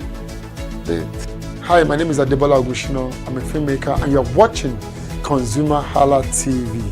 Any consumer related issues, they've got you. Hi, my name is Stephen Olorunshisi. I'm a strategy and sales professional, currently working with Obey, and you're watching ConsumerHalla TV. I mean, this is one of the channels that you don't want to but stay on. Consumer advocacy, brand promotion, everything consumer, what you need to learn for your business to grow. This is a channel where you learn, where you experience entertainment too, but it's good for businesses, for brands, and for an entrepreneur. If you want to know more about businesses, want to know more about brands, please stay watching. Alright, thank you so much, ConsumerHalla TV. Keep watching. Hello, good day. My name is Tunde Balogun. I'm the lead pastor at the Kingsborough Church in London. And you're watching ConsumerHalla TV, which is a new initiation into the TV industry in Nigeria, the first of its kind in Nigeria. And I know that it's going to bring value and quality into the service industry. ConsumerHalla TV is here to offer value to service industry and to give a voice to consumers, bring awareness to the brand industry, and also bring education to what it is to have quality for what you paid for. I know that through ConsumerHalla TV, you are going to be able to get what you have paid for quality-wise and also give a voice to you in wherever it is that you do. I am here to support and give a shout out to say that keep watching ConsumerHalla TV and we'll have a better quality for value in Nigeria and in the global space.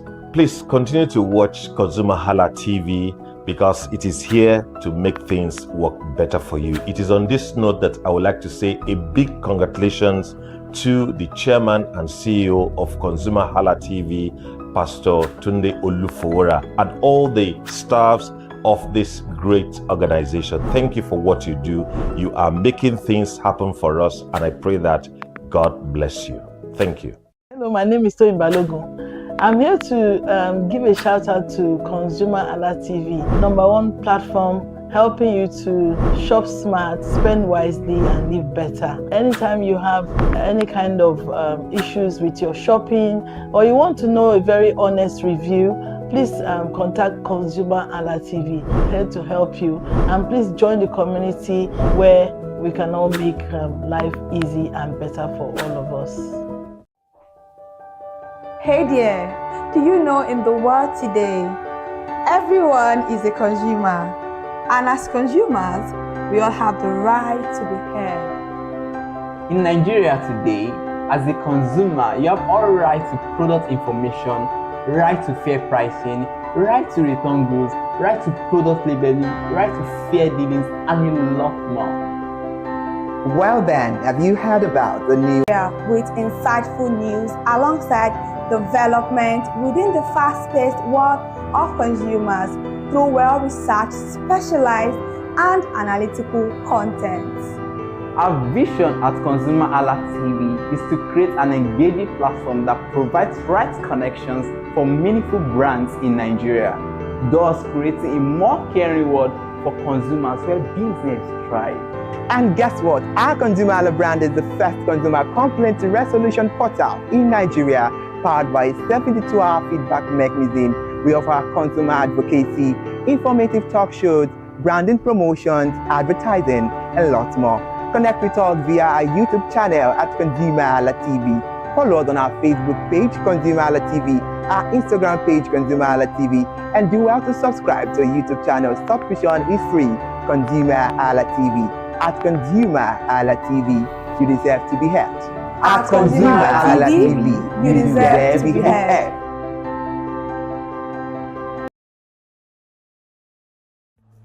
My name is Tunde Olufowora.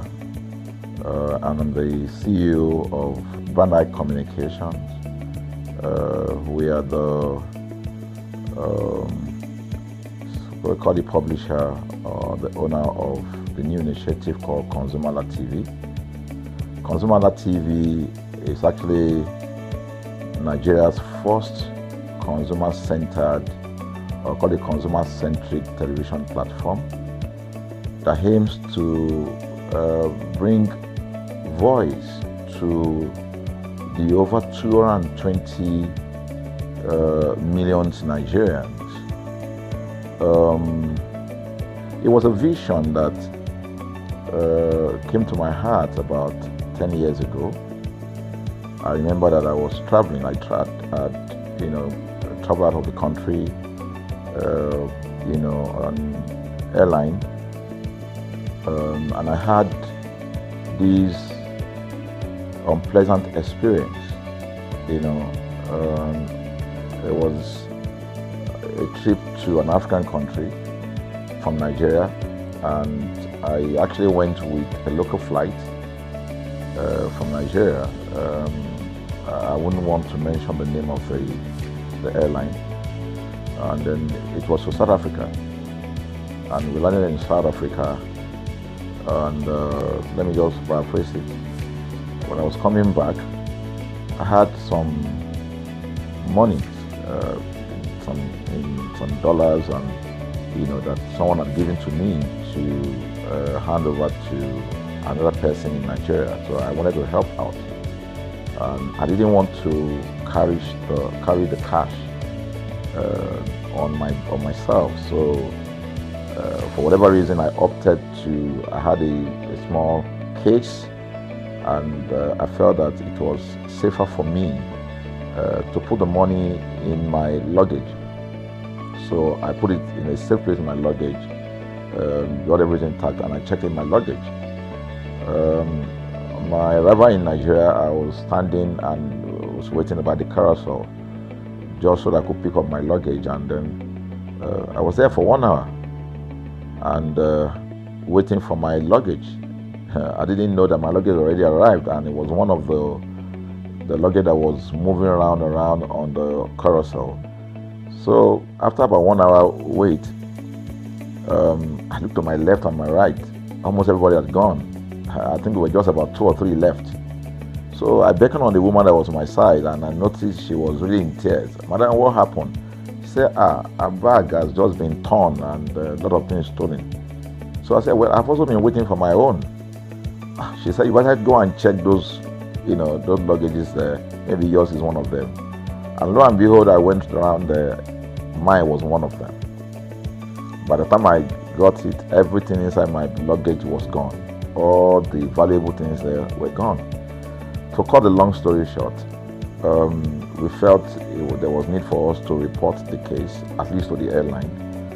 It was in the night, about 8 o'clock or 9 o'clock.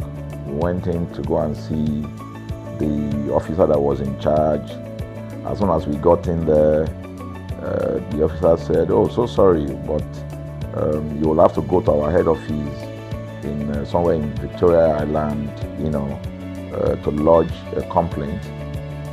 Okay. So the next day we went to the Victoria Island and we lodged a complaint, you know, and that was it. And since that day, I'm talking a story of over 10 years ago, I didn't get a call, not even a call from that airline to talk to me about what happened to my luggage. Now, about a month after that trip, I had another opportunity to travel out of the country. This time around it was to US, and it was an official assignment. And I flew on, I will mention the airline this time around. I flew on a BA. I really didn't like BA. I usually go with Virgin Atlantic and things like that. But my protocol officer convinced me and said, "Okay, you will love BA. Why don't you go on BA?" Anyway, so I went on BA to US. And of course, when I returned from US to Nigeria, we had to do, of course, there'll be like a connecting flight, from Heathrow. So we got into London Heathrow, and then because it was through Heathrow that we went, and then so they changed since it was BA, they changed the aircraft this time around to a bigger one. I mean, clearly because there were more Nigerians, or more people that were planning to come to Nigeria, and then we boarded. Not quite 10 minutes into the flight, in the air, the aircraft started malfunctioning. The air conditioning compartment, we're not about this. He was giving us almost every 30 minutes.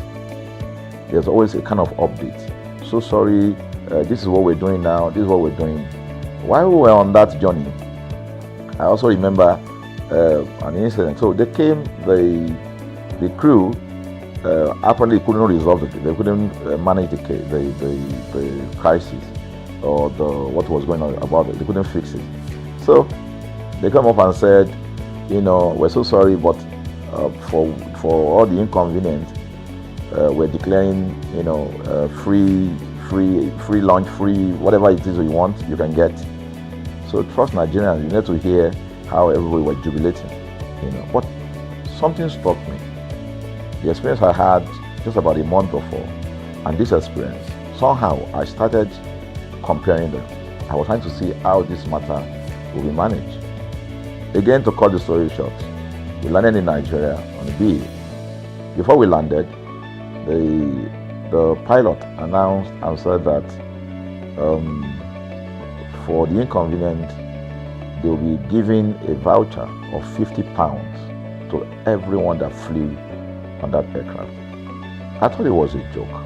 I mean, it was my first time with BA, but for what I knew or know of the British man would never even play with his 1 penny, talking of £1. So I felt that must be a joke of the year. So we left. I got back to my office. I think it was just about a week after. Our guys in our mail room came up and said, "Oh, you have a parcel." So I said, "Parcel? Yeah." So they bought this parcel wrapped. I opened it, and boom, I bought the document out. It was the £50 voucher from BA. So what's the tenor of this story? An experience with one airline was terrible, no apology. An experience with another one, even though it was a bad experience, but it was very well managed. So managed that even if we have suffered anything in that aircraft, you probably, for the sake of how they manage it, will have forgiven them. So that was how this journey started. So I started thinking in my mind, this is what we go through in this country. But are we different from other nations? So God put in my heart the idea of ConsumerHalla. That's why the Hala came with consumer. And we started that journey about 10 years ago. We started by creating a platform called ConsumerHalla, where consumers, so I discovered that Nigerian consumers don't have a voice. So things happen, and that's it. We live with everything. So we've started the journey from creating the platform. We have an app, we even have a magazine, and we thought we could move it from that to the next stage, which is the television. So the TV today, has come. So I would say precept by precept, line upon line, we have been able to build on our aspiration, to finally bring to birth this unique and exciting platform, So it's a digital telecast, and our goal is to further connect consumers in Nigeria to brands with insightful news, development within the fast-paced world of consumers. The world of consumers is growing at a very fast pace, So we want to inform Nigerians. We want to get them educated about their rights, So our role is that we're going to educate consumers in Nigeria, all right? So by bringing them specialized and what you call analytical, research-based content generation that will inform, educate, sensitize the audience, So that's ConsumerHalla TV. So I call it an offshoot of our ConsumerHalla brand. ConsumerHalla brand actually was the first we call it the first complaint or consumer complaint resolution portal. When we started it about 10 years ago, or about 7 years ago, it became the first complaint resolution portal. We created it so that Nigerians can actually lodge complaint on that portal. We spent a lot of resources to build a very robust platform where today, if you have any complaint, about any brand, any leading brands in Nigeria, and you go on that platform, you can actually click, just a click, you can find the brand, you can actually lodge your complaint, and once you submit it, that complaint will be routed to that organization, and within 72 hours, we will obtain feedback for you. We build it in such a way that we have connection to almost all the organizations, and it's been working. We've resolved several complaints for people without having to charge them any penny, because the idea is not to charge. So what we have done with ConsumerHalla TV is to take it to the next level. So we hope to change the narrative. We want to give the right direction. Nigeria has the largest consumer market in the world, with a population of over 220 million people. Why should we be the one that is suffering the most? Everywhere you turn to, it's as though Nigerian consumers don't have a voice. You're traveling, you buy a ticket. For whatever reason, an airline will wake up middle of the night,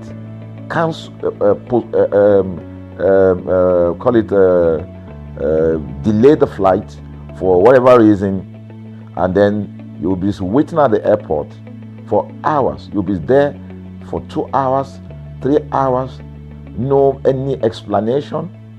Then while you're there, they can even wake up and say, oh, flight has been cancelled. So everybody carry their luggage and go home. Nothing happened. Of course, things are changing. We must commend government because government is beginning to wake up, but there's still a lot to be done.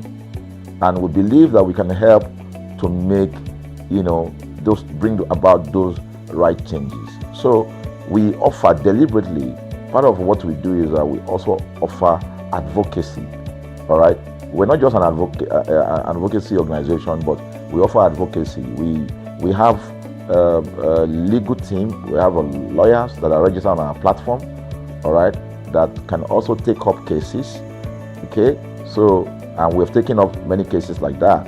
and won those cases. So ConsumerHalla is a platform to help consumers to, we're not fighting brands, but rather we say we're bringing about an amicable, resolution of conflict, such that it will be beneficial to the consumers and also be beneficial to the brand.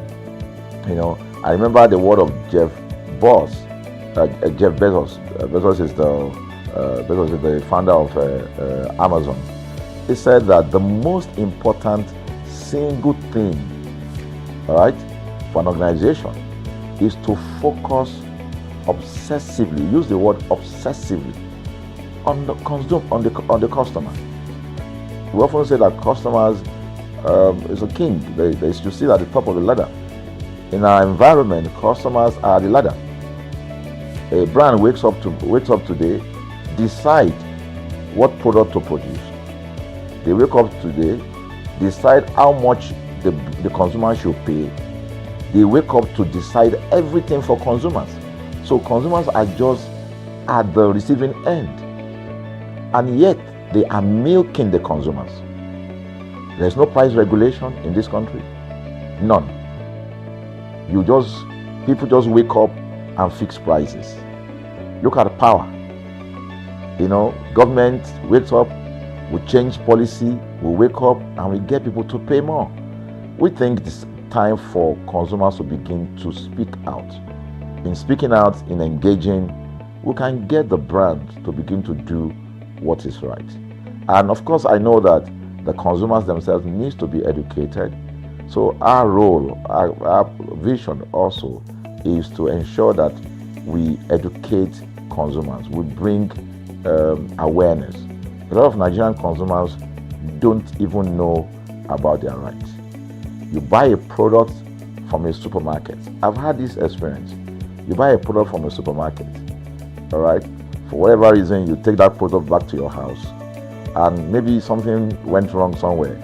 By the time you take that product back to the shop where you bought it from, and you say, "Oga, this thing," you know what's going to tell you? "Oga, na me make am. Na me make am now. That's why I buy am." Meaning that there's nothing I can do to the product. So you lose the product, then you lose your money, because the money is not refunded. The product you can't use. Only in Nigeria. Only in Nigeria. Let me give you another experience I had. In the course of this, because I went around, in doing this. I was in US, I was in UK, I was in South Africa, I was in Germany, just because of this, to just study the environment. I was in a friend's house in UK, in London, and then what happened? We were going to go out, and he was going to dress up. So he said, "Oh," to me, I was seated in his sitting room. So he said, "Oh, wait a minute, I picked up an iron, that's the pressing iron, 2 days ago or so from a store. Oh, let me try this, let me just try and use that to iron my shirt and we can go out." So I was seated, the TV was on, I was watching. While I watched him, he brought out the pressing board, spread it out, brought the iron out in my presence, plugged in the iron, and then as soon as he switched on the power button, we just had a spark. Boom! The guy was raged. Then he goes, What just happened?" So he said, No, these guys are in trouble, they're in soup. I was thinking, what are you going to do? I was trying to compare that experience to what would have happened in Nigeria. In my presence there, he opened the pack. There was a card inside it. Inside that card was a call, number to call. And they called the shop or wherever he got the thing from. I was hearing the conversation that was going on. And all he said to them on the phone was, "Look, by the time he even called, clearly because they already, through the call, they could trace where he was calling from and who was calling. He said, "Yeah, I picked up this number, I picked up this iron yesterday, and guess what? I just plugged it to power, and then this thing just, didn't work." At the other hand, I could hear the voice, "Oh, we're so sorry. We're sorry about that." And they said, "This is your address, yeah. Don't worry, we'll get you a replacement." All right. So my friend handed the call and dropped the. So I said, "So what's going to happen?" He said, "Don't worry yourself now. Shebi, we're here. They will bring a replacement." I said, "They will bring a replacement." He said, "Yes." I said, "They won't even try to check whether it was your fault, because it could have been your fault. Maybe you didn't do something well about the first." "No, it can't be his fault. Shebi, it's a brand new item that he bought." While we were still talking, in fact, I'm not even sure it was up to 30 minutes or so, we had a knock on the door. He himself said he must be the dispatch person. By the time he opened the door, it was a dispatch man that was on the other side. And then the dispatch man was at the door. Just watch this. Was at the door. I was seated in the sitting room. The guy was at the door to meet with the dispatch guy. The dispatch man that brought the replacement iron, I heard him say, "We're so sorry." So I was so shocked. I mean, a dispatch man, this guy is a dispatch, so also apologize. I was so touched by it that even a dispatch man was so trained, to tell the guy, "We are so sorry." And guess what? He brought the replacement iron. By the time my guy opened the iron, it was a bigger size iron. So they replaced with a bigger size iron. The guy never asked for the one that went back. He didn't say, "Oga, where is the other one that we gave to you," so that he could take it back. No, he just bought a new one and gave it back. So I asked my friend, I said, "Can you interpret this to me?" He said, "Here in London, if they didn't do this, they know the next thing I would do." So I'm just going to grab a lawyer and I'm going to tell them they've destroyed something in my house. By the time I'm done, they will pay through their nose, because the consumers are conscious of their rights. In Nigerian consumers, even those who are aware, won't even take the battle up. Everybody just go, "What can we do now?" Today they wake up and ban this. What can we do now? So we're going to change the narrative. We have to stand up. So the vision of ConsumerHalla TV is really to create an engagement platform that constantly mirrors the minds of consumers and provides right connections for meaningful brands in Nigeria. Thus, we believe, will be forming part of that our overall vision, of creating a more caring world of consumers where businesses thrive. So I think that we'll make our impact. We ask you to join us on this journey. ConsumerHalla TV will drive engagement. It will also be there to help to promote brands that are doing what is right. So we're not out to criticize any brand. Rather, we have to complement what the brands are doing, because there is no organization that or a business that was set up to fail. Nobody set up a business to fail. So there are just gaps that need to be fixed. So together we can fix things, and together we believe that we will create the right story for consumers in Nigeria. Thank you very much.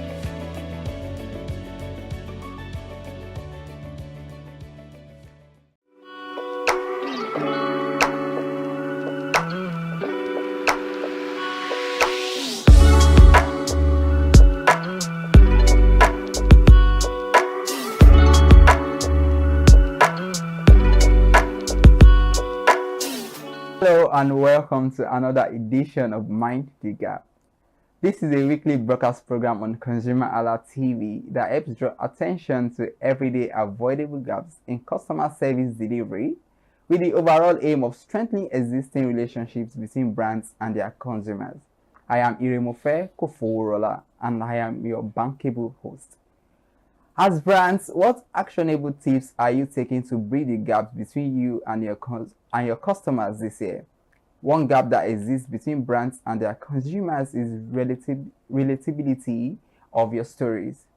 According to Ekaterina Walter, a passionate storyteller and innovative marketer, brand storytelling isn't just a regular definition of marketing.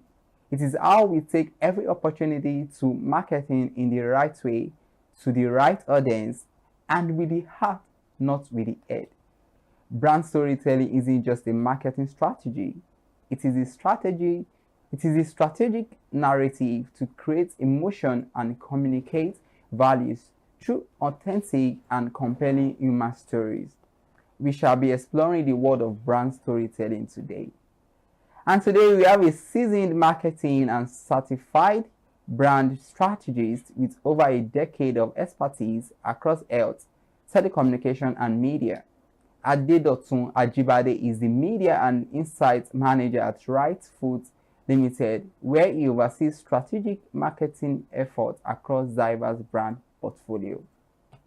And thank you so much for joining on the show today. Thank you. How are you doing? I'm very fine, and I must say you look so good. Thank you. Thank you. Yeah, so we are looking at brand storytelling today, and we know that it is very imperative for brands to tell stories. So let's look at it this way. How important is brand storytelling in this age? Okay. So the question, I'll first answer from the point of what is even the storytelling. You know, because sometimes you need to understand the concept, and then so that I can now dissect it.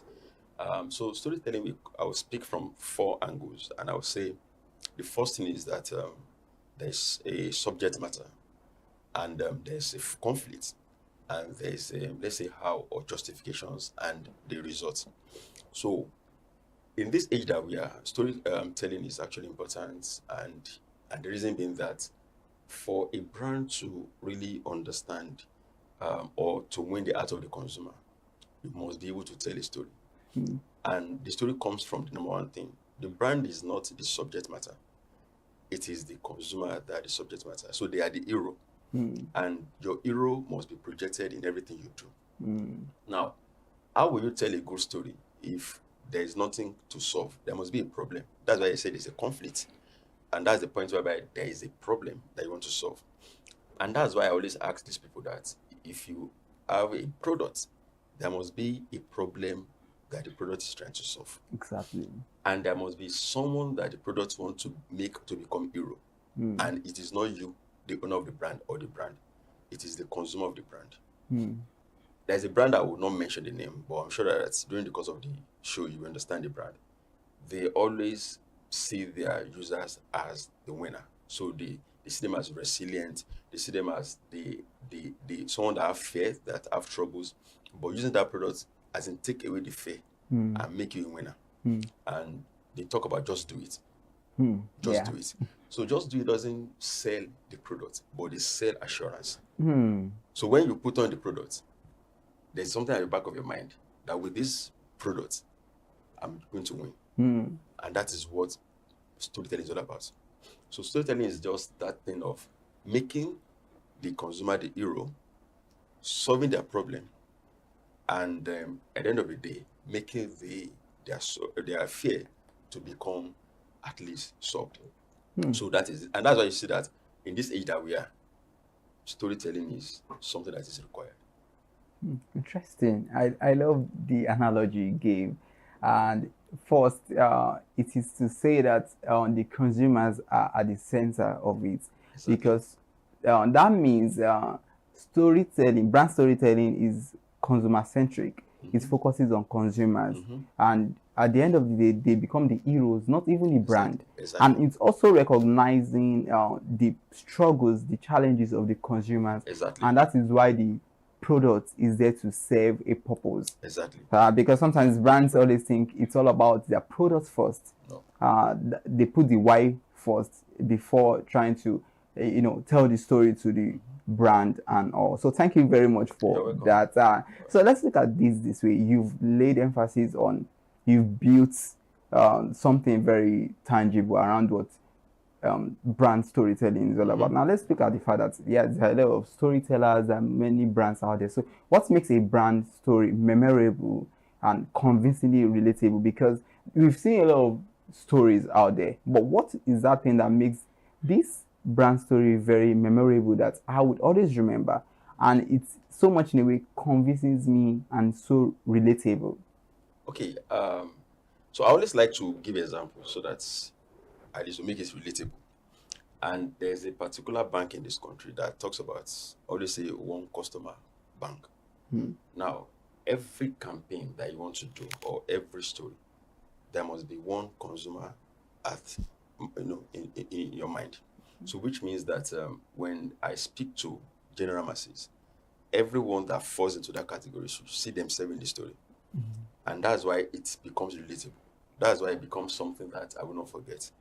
That's why it becomes something that when I think about the particular problem, that brand becomes a solution that I go to. And why am I saying this is that there have been instances whereby people are coming with a problem to you, and you tell them that have they tried this product. So you become an advocate for them because of how convincing they are and how there's something called consumer insight, understanding the consumer. So there's a thing about the consumer is that once you know the consumer, you understand them, and that's why you do a deep dive into consumer to know who they are. And it's also still go back to that beginning of the storytelling, understanding the reason for the product, understanding the pain point of the consumer that you're trying to solve. So when you bring that solution to the table, by anything you bring around the product, they will remember. They remember. So that's how it is. So consumer insights, understand it, know their problem, and bring that solution. Then they will remember you. So in a nutshell, every story ensures that you are trying to look at a problem. And that way of you looking at that problem, it must be very authentic, because it shows from the fact that, okay, I recognize the fact that, oh, and it's not just you recognizing the problem, it's more or less like you putting yourself in their shoes. Because if you do not put yourself in their shoes, there is no way you can really understand how they feel. And you made mention of the fact that you just have to go you can go to early lengths to understand what the consumer's challenges are. Yeah, so once you understand the problem, one of the things that I say as a problem these days is that most product owners, they are looking at the profit, the value that comes to them, not minding the satisfaction that goes to the consumer. And that's the problem. But when you focus on the consumer first, what happens is that you get value. You get value. So the value becomes something that comes to you in abundance because there's a solution. And that's it. And let me just share this. Sometimes we went in meetings and there's a product, and the people in the boardrooms are actually saying something about, oh, I like it. What comes to mind is that you don't need to like it. The target audience, do they like it? You might like it in the boardroom, but if the target audience we are looking at they don't like it, then it means it will not fly. Because the fact that I'm in the boardroom means that I'm on tie, I'm on suit, I'm under AC. But the product is meant to cater for somebody that is sweating under the sun. If you love it, that means it caters to you, that you're comfortable. Then you should be able to cater for those that are on the street. So you can see the way it works. So when you understand them, you bring a product for them, and then you get value. The value that you get is the money that comes to your pocket. So it's a 50-50 thing. It's a win-win thing. So that means at the end of the day, when you are trying to solve the problem, that is you offering the value to them, then the value also comes back to you in a form of reward, which is the profit you make from it. Now, this is very beautiful, and I love the fact that you are a brand strategist yourself. You understand how these dynamics work. But looking at it, sometimes people say, oh, it's all interesting when you just talk about all these things. You have to recognize their challenges. You just have to put yourself in their shoes and all of that. But let us still look at it. Because naturally there will be some obvious gaps that exist when it comes to brand storytelling. So let's look at it. What are some of the obvious gaps or mistakes that are common to brands when it comes to telling stories? Yeah, so for the gaps, one of the things is that when you identify a problem and you are actually meant to provide a solution, it must be like the same solution to the problem that you've identified. So, for example, Talk about brand storytelling. You know that you talk about brand storytelling. You know that you are trying to talk about how you can connect as a brand to your consumer's emotion, how you can make your story relatable, and you ensuring that your consumers are heroes, which is beautiful. But let's look at it now. This brand storytelling we are talking about, how is it related to campaigns, to marketing and advertising? okay, Marketing and advertising. okay, let me just in the simple term, and I will say it this way: the story is, I will call it the foundation, and the other part, which is the campaign, the advertising, the marketing, are the structure that comes on it. Or let me put it this way: the story is the center, and they pick from it. Now, it is the story that you've already crafted, the emotions about the brand that advertising, leverage on. Campaign is just like a line, but that line is coming from something, and it's coming from your story. So, for example, the shoe brand we talk about, there's an energy drink that says "Embrace the Tree." Embrace the Tree is is a campaign, but the brand is actually telling you a story, telling you that with this brand you'll be able to actually face your challenges. With this brand, you'll be able to actually, probably mental alertness and all those things. That's what the brand is saying. That's the brand story. Now the brand is not saying "Embrace the Tree." Embrace the Tree is the campaign.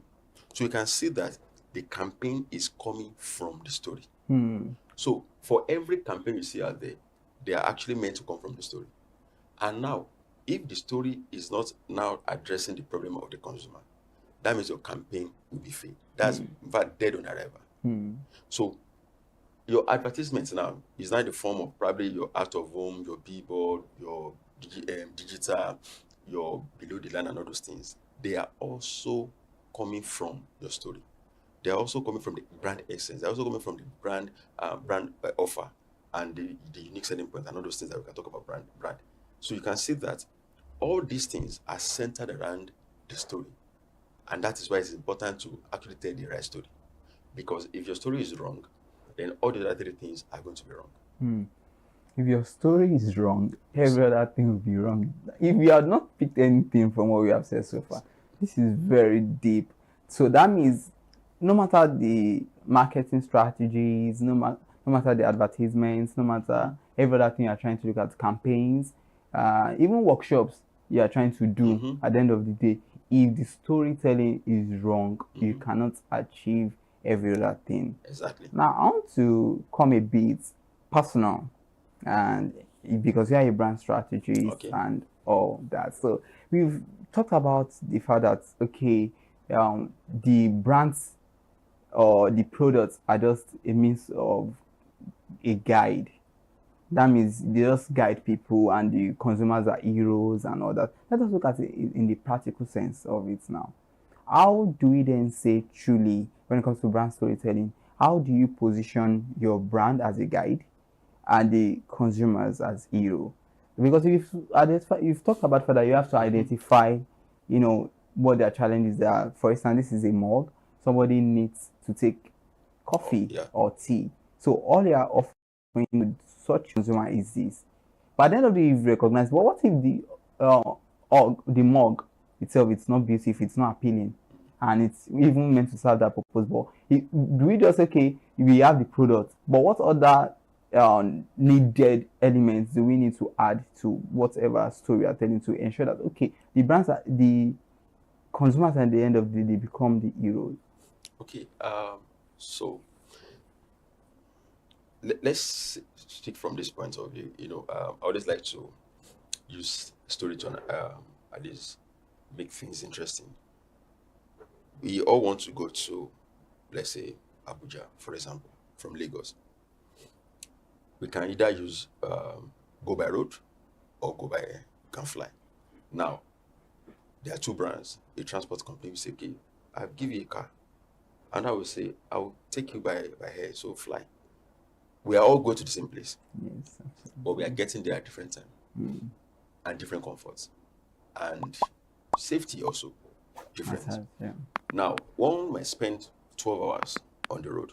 One will do like 1 hour, 30 minutes or 45 minutes. But the question is, who gets there first? And who will get there and feel like I've experienced something? Now, as a brand, being the guide and making your hero, now you've offered the solution and you're offering them, but how are you offering the solution? Are you offering them solution that at the end of the day, they still actually think and ask themselves the question of, why do I even take this solution from this brand? Because I couldn't get it at the right time. So some element makes it interesting as a brand being a guide. And I will speak from the point of the fact that brand needs to offer the solution with a good experience. And that's why some brands today, they will tell you that, people will tell you that they will pay more to get a brand because of the experience. Now, two brands offer the same. If I ask services now that there's some brands that you are loyal to now, and you will not even touch another brand. Why? Because of the services you are getting from the brand A. Now, that's what brands understand. So you are making them a robot. Aside the fact that I'm giving you this solution, how am I giving you that solution? Am I giving you like, you are at my mercy, so just take it anyhow? Or am I giving it to you from the point of, I see you as a king? And that's why we tell you in marketing that the consumers are the king. They are the king. So you make them king. So you don't just say that they are the king in theoretical. In practical, make them the king. And that's it. So the other elements, like I said, is the comfort, the experience that comes with it, are the things that make them truly that hero. And end of the day, when they are actually now getting that solution, they are getting it in comfort. And they can come back to you 1 million times. And there's something in marketing called word of mouth. Word of mouth is what you don't pay for, that consumer becomes your advocate. How do they become your advocate? They only become advocate when they've actually tried your products, they are satisfied, they've been converted, and they've become loyal.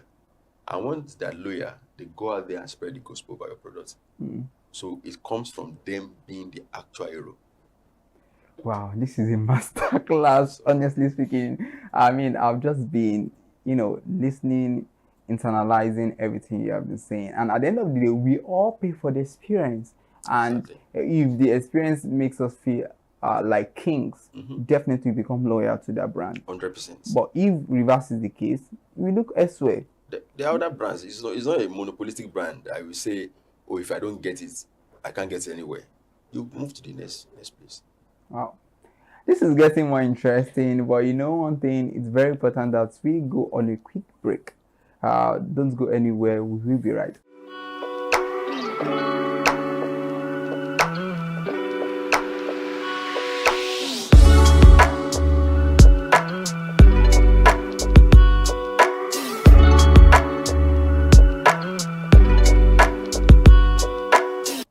Welcome back and thank you for staying tuned on the show. You are watching Mind the Gap on ConsumerHalla TV. And you know what? My guest is the ever amazing Adedotun Ajibade, the Media and Insights Manager at Right Food Limited. He has been doing justice to our topic of discussion today. We have explored the world of brand storytelling and he has said so much. In case you are just joining us, one thing, you don't miss so much. Or have they missed so much? Well, not really. Not really, like he said. So you still have a whole lot to unpack. I myself, I'm ready to, because this man here is loaded and has been giving us masterclass. But one thing, if you still want to enjoy all of this amazing content, you just have to do something very simple. Because we've been talking about storytelling, and we as ConsumerHalla TV, we give you very unique storytelling in terms of all our content. So you can subscribe to our channel across all our social media platforms on Facebook, X, Instagram, YouTube. Just click on the subscribe button. You get notified of all contents that come from us, and you can also do it to share, to like, and you comment. You get to enjoy a lot.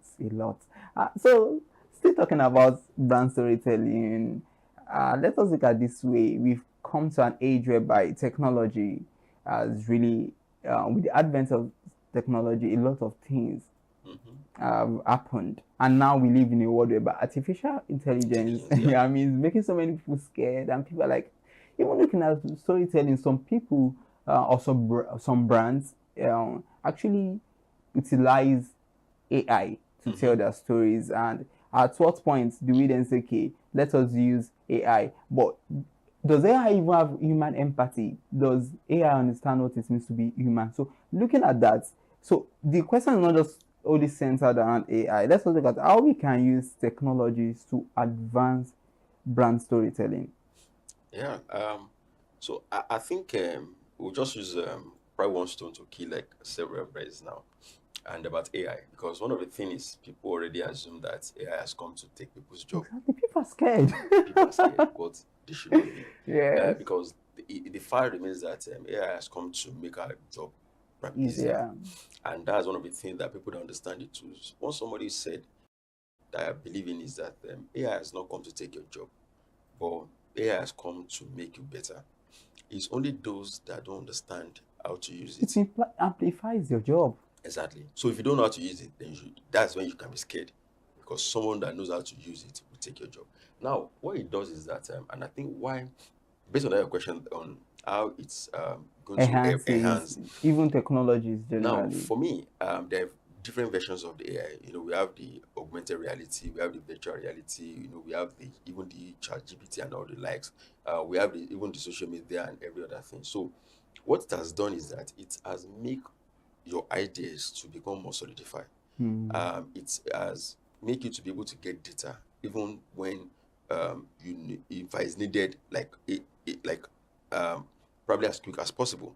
Before, when you need data, you need to probably wait 3 months, sometimes 1 month. Sometimes people go on the field to go and spend hours under the sun to get data. But these days, you can be in the corner of your room and get information about things that you can't get before quickly. These are the things that AI has done for us, and this is how it can enhance what we're talking about. So, for me, I think for a good storytelling, data is also important, and data are things that you can get now, even without leaving your house.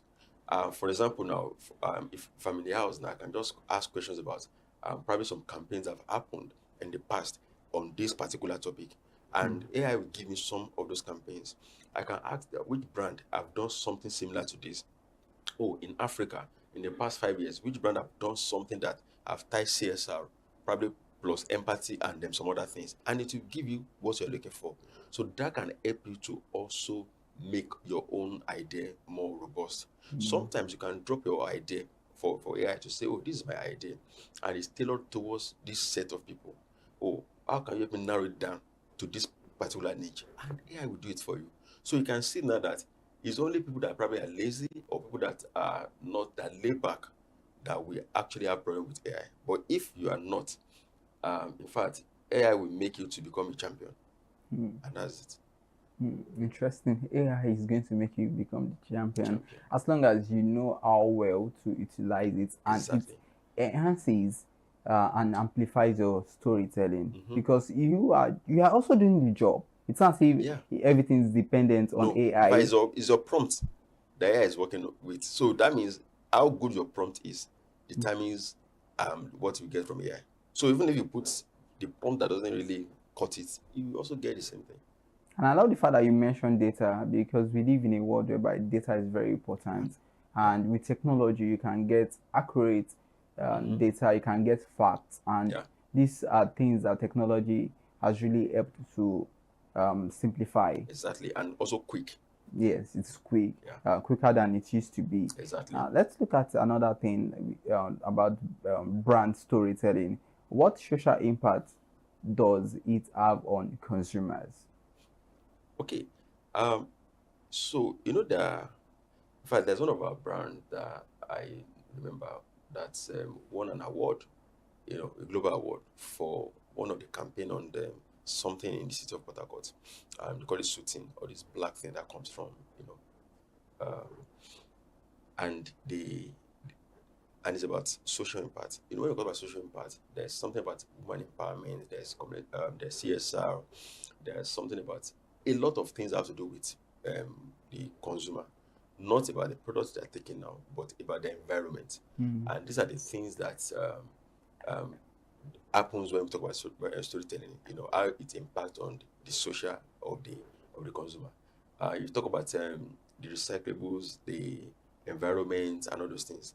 These are the things. So we've have different advocacies that actually focus on this, and so you can see that aside the fact that consumers are getting value from products, even from the stories that a brand is telling, you can also bring the environmental part of it to play, which also make consumers to live a better life.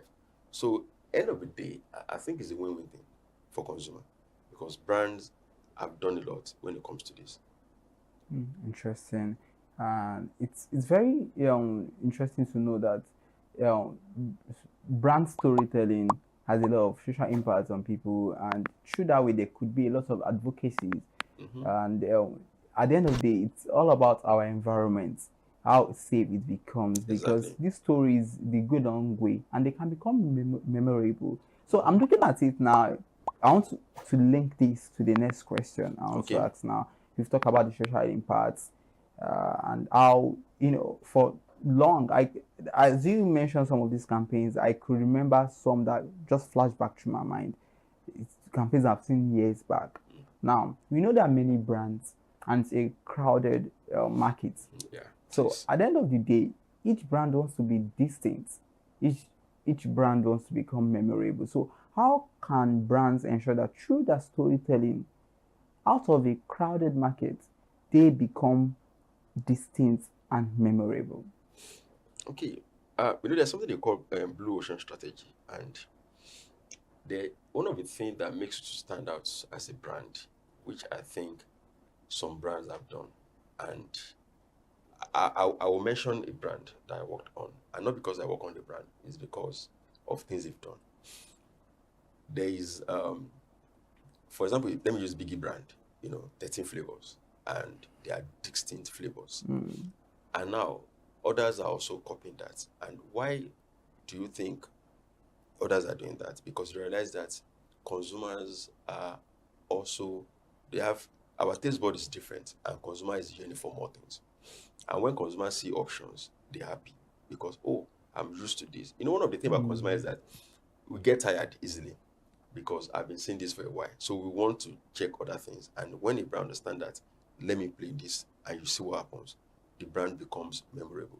So what makes a brand distinct is a brand that actually, or a brand to stand out, a brand that understands what the consumer is asking for or what they're looking for. If you are asking for something and a brand can connect with that and provide, there is no way you will not stand out. And there is no way it's not be as if you are the only brand in the market, because everybody just realized that, this brand is doing this. So, and I'll still go back to that beginning. Know the problem of the consumer. And not all the times that you want to play a mass market kind of thing. You might just do a niche market. Some brands want to appeal to everybody. You can't appeal to everybody. So you need to understand your target audience. There's a primary target audience, there's a secondary audience. So if your primary is the core, understand them, understand what they're asking, what they're looking for, and provide that.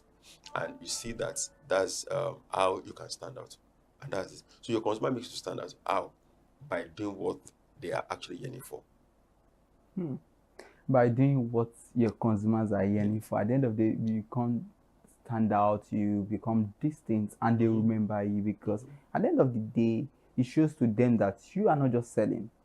Because at that point it becomes like some brands, they just want to make the sale, and the consumers feel like these people, they are not offering us any solution. They are not providing any solution. All they just want to do is to make the money. And for instance, I would always want to use our brand, for example, ConsumerHallaTV. It's a consumer advocacy channel, and what we do is we tell stories from the point of the consumers, because you know that consumers need to be heard. So one thing that makes us stand out for distance is because, irrespective of the challenges you go through as a consumer, if you are facing any challenges and you need any form of advocacy, we are always 24/7 available for you. So that is something you do not get elsewhere.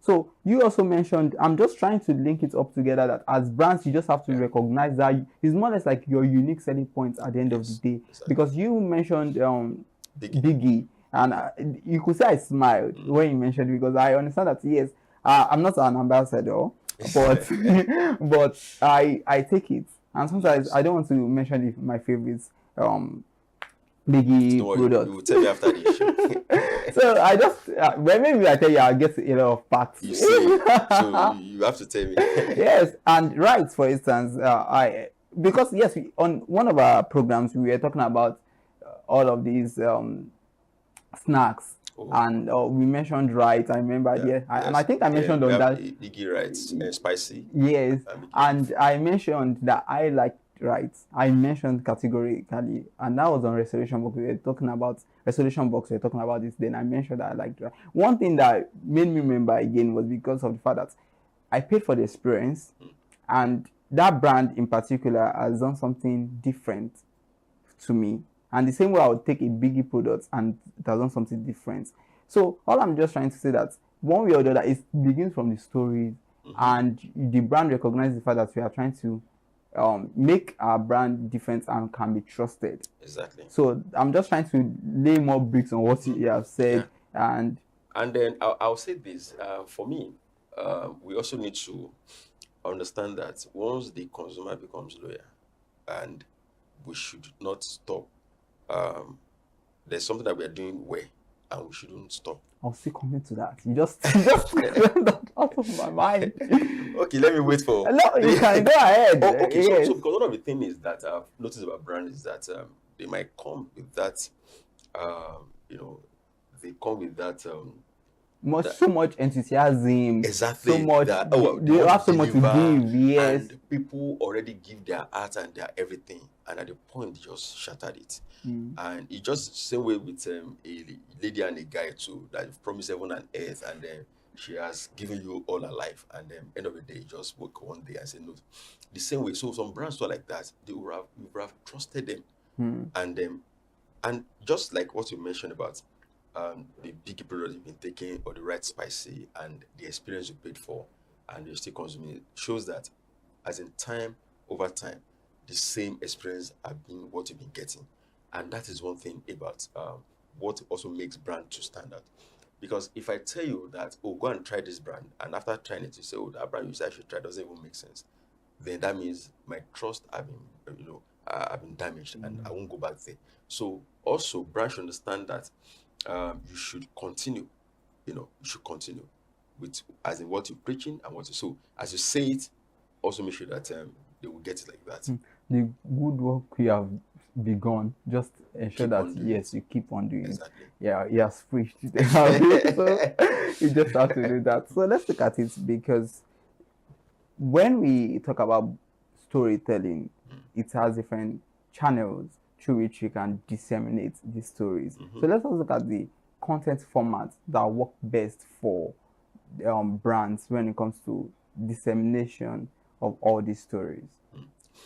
Well, I'll say it's good to be a mix of channels or formats, but I think the most important is the video.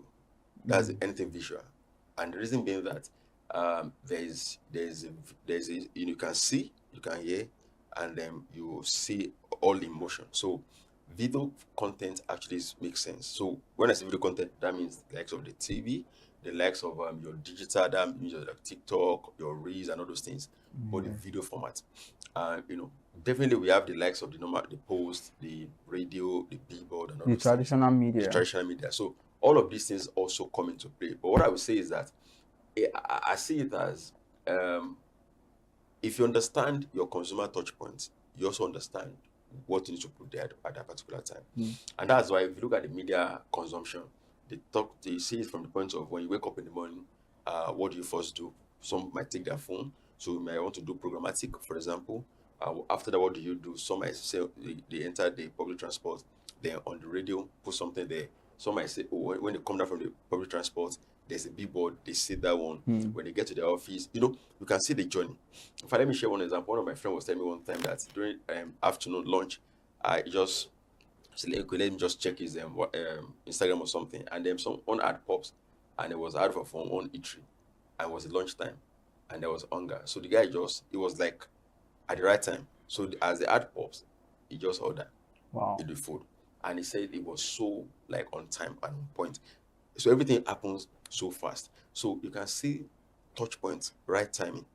So, but digital, video format is actually one of the most important because there's a it's more appealing. So there's a way you see it and you feel like you're part of this. You know, you might be distracted when you're listening to something, but when you see the visual and you just see yourself in it, and that's why the guy could order. If it's probably something else, he might not order that day. Interesting and very insightful, because when you made mention of the fact that when it comes to videos, it's always have a way of appealing. It has a way of appealing to the target audience, because someone like me, when it comes to visuals, I'm always like interested in seeing, because it's colorful, it has tantalizing images, and you just want to see. And I think it's mostly timeless, because you can always go back to it, especially in this age that where you go online, you still see the videos. And you know, talking about the content format, you look at TikTok, you look at Facebook, you look at YouTube, IG, Instagram, and at the end of the day, you realize that most times you use different formats for all of them. What works for TikTok might not necessarily work for Instagram. Because different audience, different forms of storytelling. And you also mentioned that for radio, the way you might really appeal to the audience there might be different from when you use billboard. Exactly. So that's why in marketing we talk about touch points, consumer touch points. You know, some consumers, and one of the things that some people also don't know when you are doing your media planning or scheduling is that what your consumer consume varies. If I'm targeting Gen Z, and I will not put some adverts on CNN or BBC, for example, because they don't go there. But if I'm targeting the likes of the industrialists, entrepreneurs that are into business, where I will put their own information will be different from where I will put it for a Gen Z. So your audience also determines the media channel that you use and the touch point. Now, if I'm targeting the guys that are probably car owners and I put ad in a BRT, you know that the campaign has been defeated. I won't get results. So, but if I'm targeting people that works in the probably they use the public transport, that go to Different markets, commuters, and I put the ad in the BRT, definitely they will see it and I will get return on investment. So it's not about spending money, it's about spending it wisely and spending it right. So understand the consumer, understand their touch points, understand the media they consume, and when you put money behind that, you will see the results. Interesting. Everybody wants to see results. So lastly, before I allow you go, I said I was still coming back to a question although you touched on it. So just to finally wrap up on the show, what are the actionable tips or steps brands can actually launch on to build sustainable storytelling practice? What are those tips that they know that, okay, like you said, something you've begun already, just ensure that you stick to it. So what are those tips or practices they can actually hold on to still maintain their sustainable and effective brand storytelling? Okay, so one of the I'll say it this way: consumer of today, they are always evolving. There's a particular brand, a phone brand that we used when we were growing up, and it was a very rugged and durable product. And at a point, the brand, became what we don't like because we've moved on. So we were moving faster than the product. Now, that your consumer today, you've known their problem and you've solved the problem, doesn't mean that they may remain on that spot. Also, that you've solved the problem doesn't mean that the solution of today is the same solution of tomorrow. Because there's technology, there's this and that, so they move, they advance. Now, you need to also evolve with your consumer. And that's what happens. That's why you have to be also big on research. So as probably it's on a quarterly or on half year or every year. So if it's every year, then you do probably your focus group discussion, bring your consumer, understand them. So that helps you to either what you need to do more on your experience. Now, probably before you used to do your packaging is like this, and those guys' tastes have moved. So your packaging is a bit not in their taste again. So you need to work on it. You maintain your product quality, but things around it. One of the things we talk about in marketing is what endear people to some product on shelf is the packaging. So if your product is good, but the packaging is wrong, you will still not get people to test it. It is until they try your product that they know that it's good and they become loyal. If they've not tried, they can't become loyal.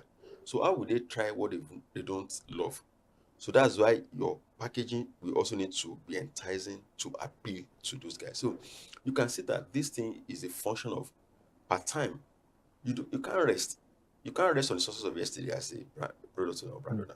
So you have to keep on evolving. So one is you evolve with them. You tell a story that is emotional and connecting to them, is connected to them, and also you maintain what you are selling to them, consistency, so that there's something called from generation to generation. So that when their father has handed this over to them, they too can hand it over to their own children because the quality remains the same. So not because I've gotten the father and the father has handed over to the son and now stop from the quality. So it must be consistent. So you can see now the storytelling must be emotional so that you can connect with them. You must evolve with them. Then the quality must actually be top notch. So once all these ones are there, then you always win. You always win. Everybody wants to win. So thank you so much for joining us on the show today. Thank you. It has been insightful. It has been a whole lot. And Mr. Adedotun Ajibade, you have done amazingly well today. Thank you. So and I hope that any other time we beg you to please come join. If you call me to say come tomorrow, you see me. Oh wow, interesting. Okay, come tomorrow. I see you tomorrow. Thanks for the opportunity. I appreciate it. Thanks. Yeah. So thank you also for the masterclass. Thank you, because I personally have learned a lot, and I see myself as a brand. So I'm beginning to look at how do I tell my story that can appeal to my target audience. And at the end of the day, I also need to evolve because my audience are evolving. And it would be nice if they are evolving and me, the brand or the product. I don't want to become outdated. Exactly. And that's the issue with some brand. They are updated now. Yeah. All right. So this is all we can expound on Mind the Gap today. For an organizational growth this year, brands must leverage on the power of authentic storytelling that are appealing. And it is not just about what your brand sells. It all goes down to how well you treat your customers as heroes. So the question you should ask yourself is, how well do you treat your customers, and how well is your story relatable to them? And if you have not followed us across all our social media platforms, please do well to follow us across all social media platforms on Facebook, Instagram, and YouTube at ConsumerHalla. And we are always ready for you. And in case you have any complaints or you just want to drop your comments, please do well. We will always respond to you. Till I grace your screen next week, I am always bankable, and I am your bankable host. My name remains Iremofe Kofoworola. Goodbye.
at another movie premiere, the movie premiere of Ageshikole Part 2.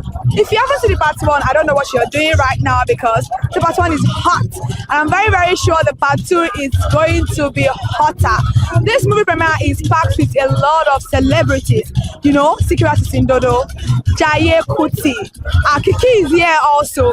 And the cast of this production, I cannot even talk about them right now because they're going to be giving us back to back. And I cannot wait to see this movie to tell you guys about what we are going to be saying. Thank you so much for joining us for the movie on Screen Time on ConsumerHalla TV. I'm Kikelomo Ajibola. Let's go and see what this premiere is going to be having for us.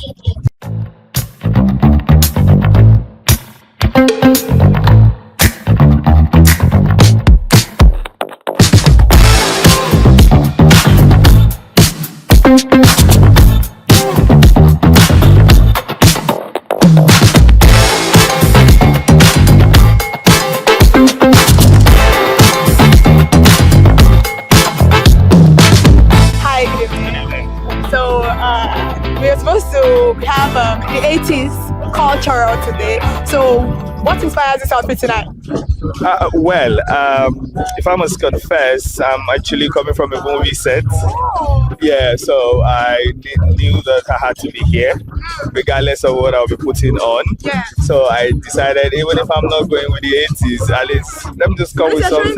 Yeah, do you understand? Support my boss. So basically, that's why. You said it's your boss. So what's one word that you're going to describe? You're going to use to describe Mr. Femi Adebayo? I think he's a pioneer. Yeah, he's a pioneer. I think his achievements over the years can actually buttress that, and we're all happy that he's on this journey. He has inspired a lot of people, you know, to be able to have faith in doing it big.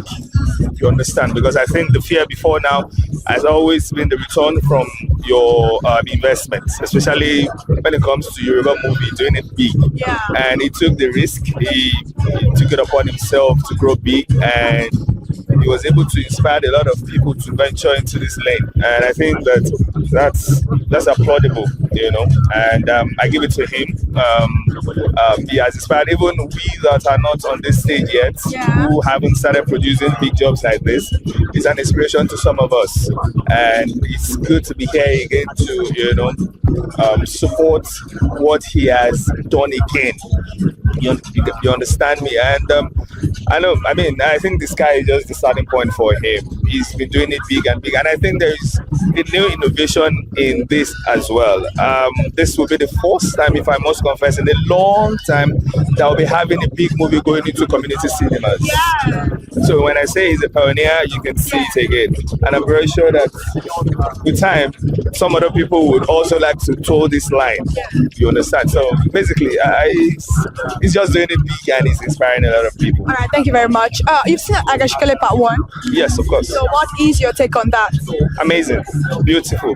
I think that was like the first step to this stage. Yeah. Do you understand? So he was able to surprise a lot of us. We didn't see it coming, and it's wonderful to be part of a culture that can do something this great.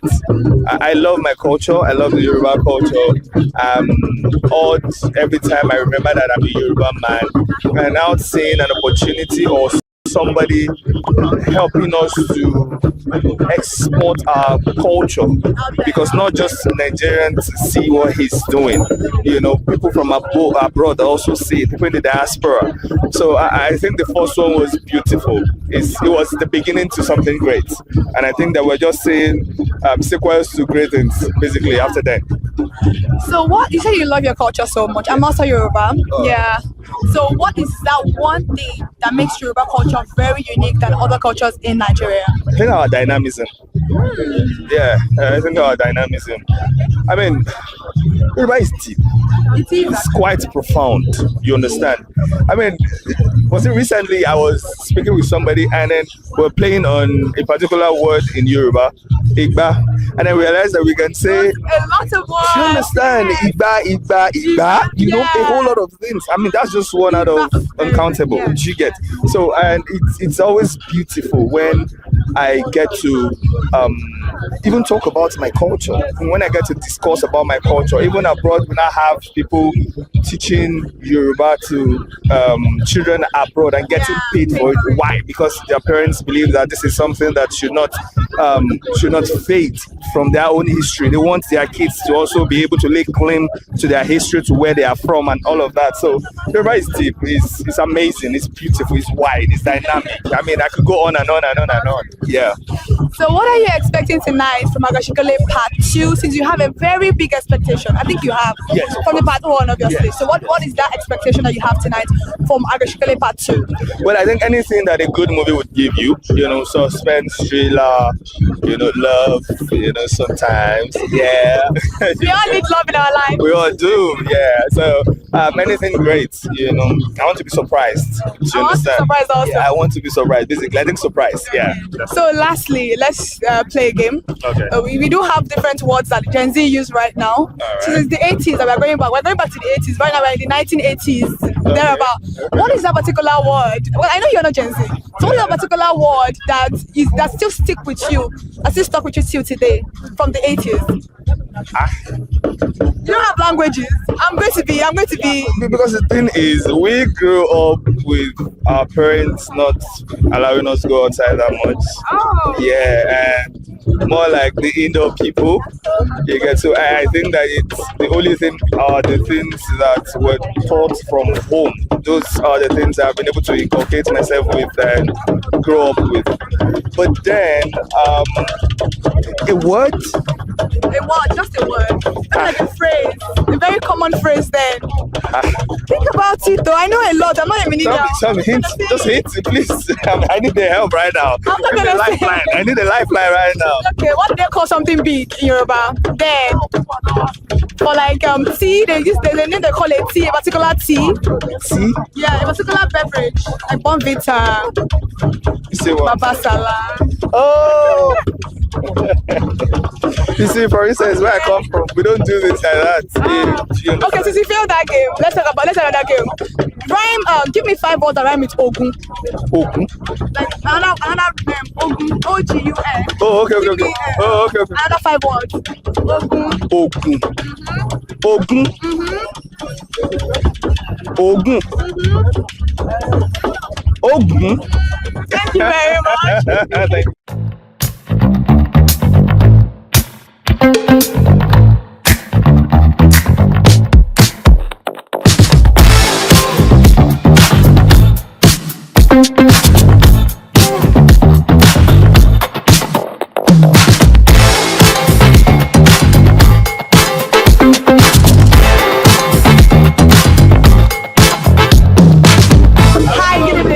Good evening, how you doing? I'm fine, how are you doing? I'm doing well. Apart from that, you're not putting on 80s.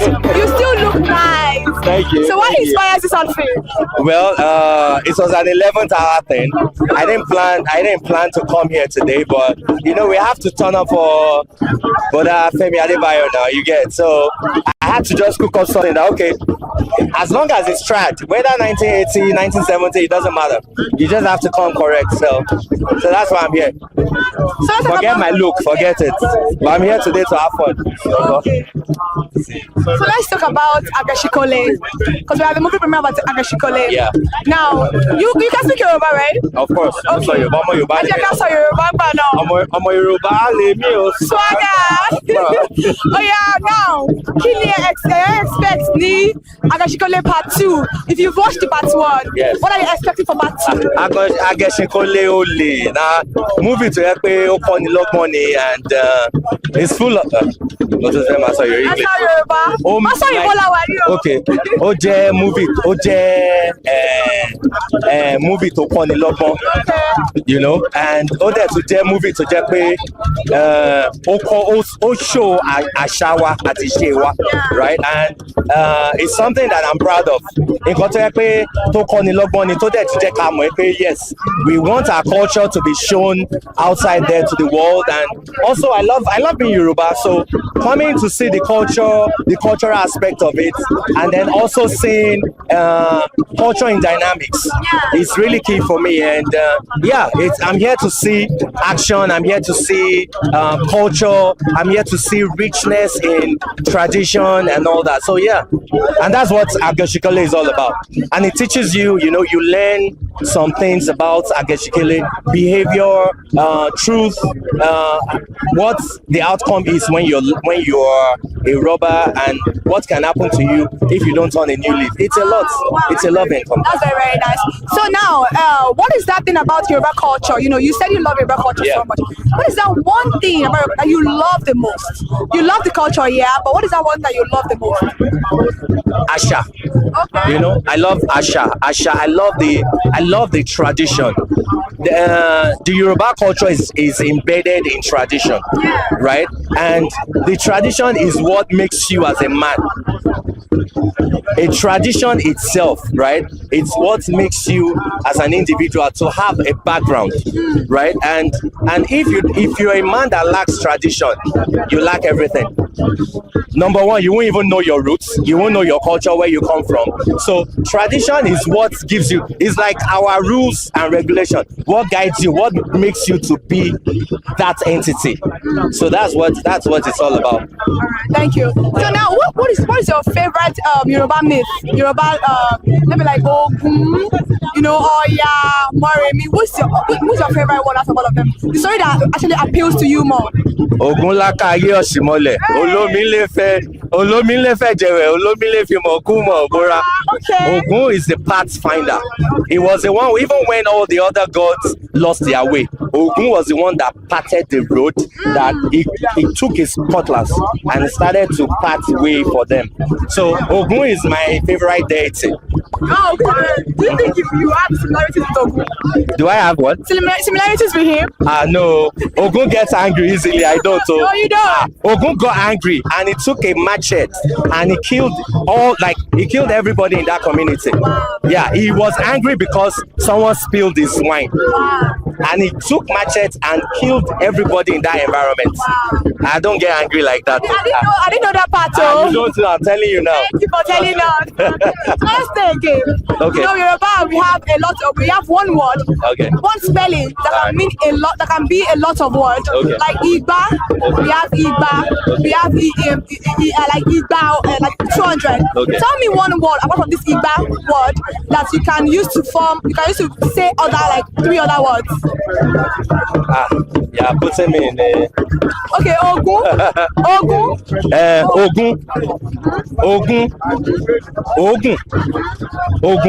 Thank you very much. Thank you so much.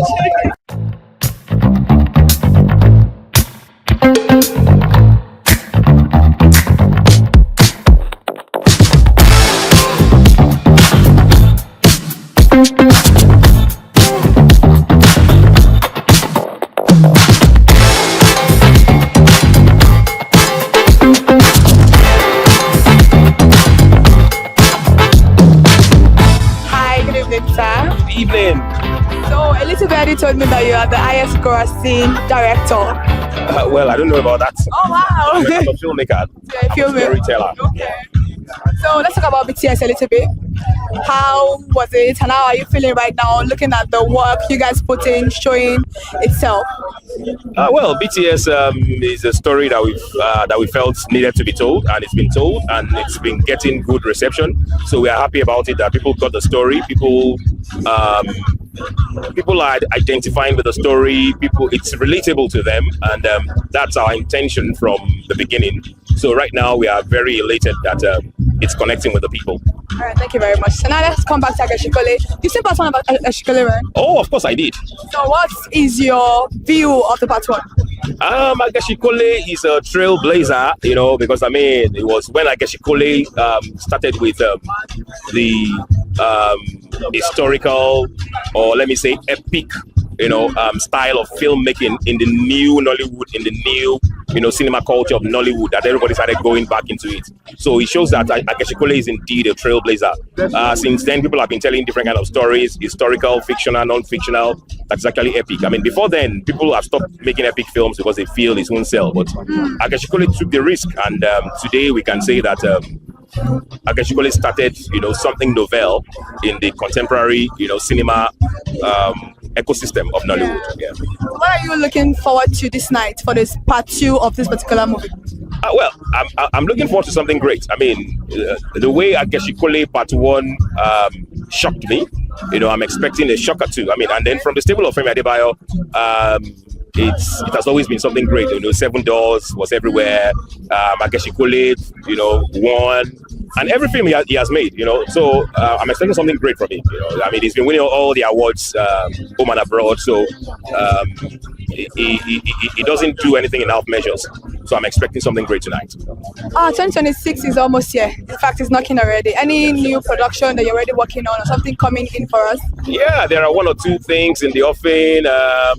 But I do not have the permission to disclose many of the things because non-disclosure agreement signed here and there. So but Nollywood is growing in leaps and bounds, and I believe that the fans, the lovers of Nollywood should be expecting a lot of things from Nollywood in 2026. We are going to do things bigger than what we have done in 2025 by God's grace. All right, December is always a time where cinema is choked up with movies. A lot of people have 1 or 2 to say about that. Is it only December they can bring movie out? Why can't they bring it out other places? What would you like to say about that? Yeah, movies come out every quarter and they do well. I mean, Ori came out, Ori did well. There are different films that came out, Owambe Thieves, and film come out in every quarter, but the buzz around cinema in December is there, obviously, for the fact that it's a holiday period. It's a time when people come together, they want to have fun. People who work in the corporate world or in the civil service, they get their 13th month salary, so there is loose cash to spend in December. So December is always being a festive period. It's a time of fun, it's a time of reunion, it's a time for family, it's a time for outing. So it helps, cinema going in December. So it's not as if it's only in cinema, it's only in December that cinema films can come out. But it's just a very good window, for filmmakers. I mean, we've seen films that succeeded in January, in the middle of the year. So, I mean, Wumitori's last film was not in December, and it made a lot of money. So it's not, December is not an exclusive preserve for cinema films, but it's a good time for, lovers of cinema films to come out because it's holiday period. Yeah. So, Gen Z, we have our own language, like it's giving, period. I didn't get that. Now we have different languages that young people use. In your own time, because it's cultural, but you're taking it back to the 80s. Yeah, sure. What is that language that you can still remember that almost everybody used as a phrase? As a phrase for what exactly? In what context? It's giving, period. Like we do Gen Z language now. Is there any language back that people speak about? Yeah, I would say maybe things like Ikebe Super, maybe for anything that is big, or they say Baba Salah, like Bonvita, Big Milk. If it's big, they will tell you it's Baba Salah size. So I mean, those are some of the things that we grew up with. Some of those street lingo that we grew up with. Yeah. So, thank you very much. You're welcome. Thank you so much.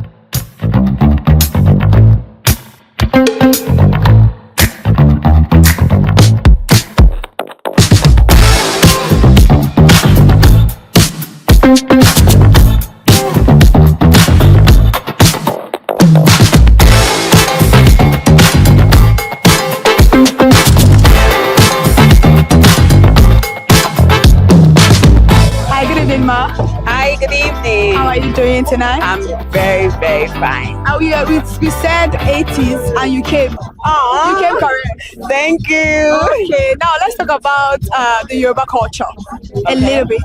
What is that one thing you love most about the Yoruba culture? What makes the Yoruba culture a culture? It makes it stand out. Our tradition, the way we do our things. The courtesy when it comes to Yoruba culture is a top tier for me. Like I am a sucker. If I wasn't a Yoruba, I would want to be a Yoruba. Oh, yeah.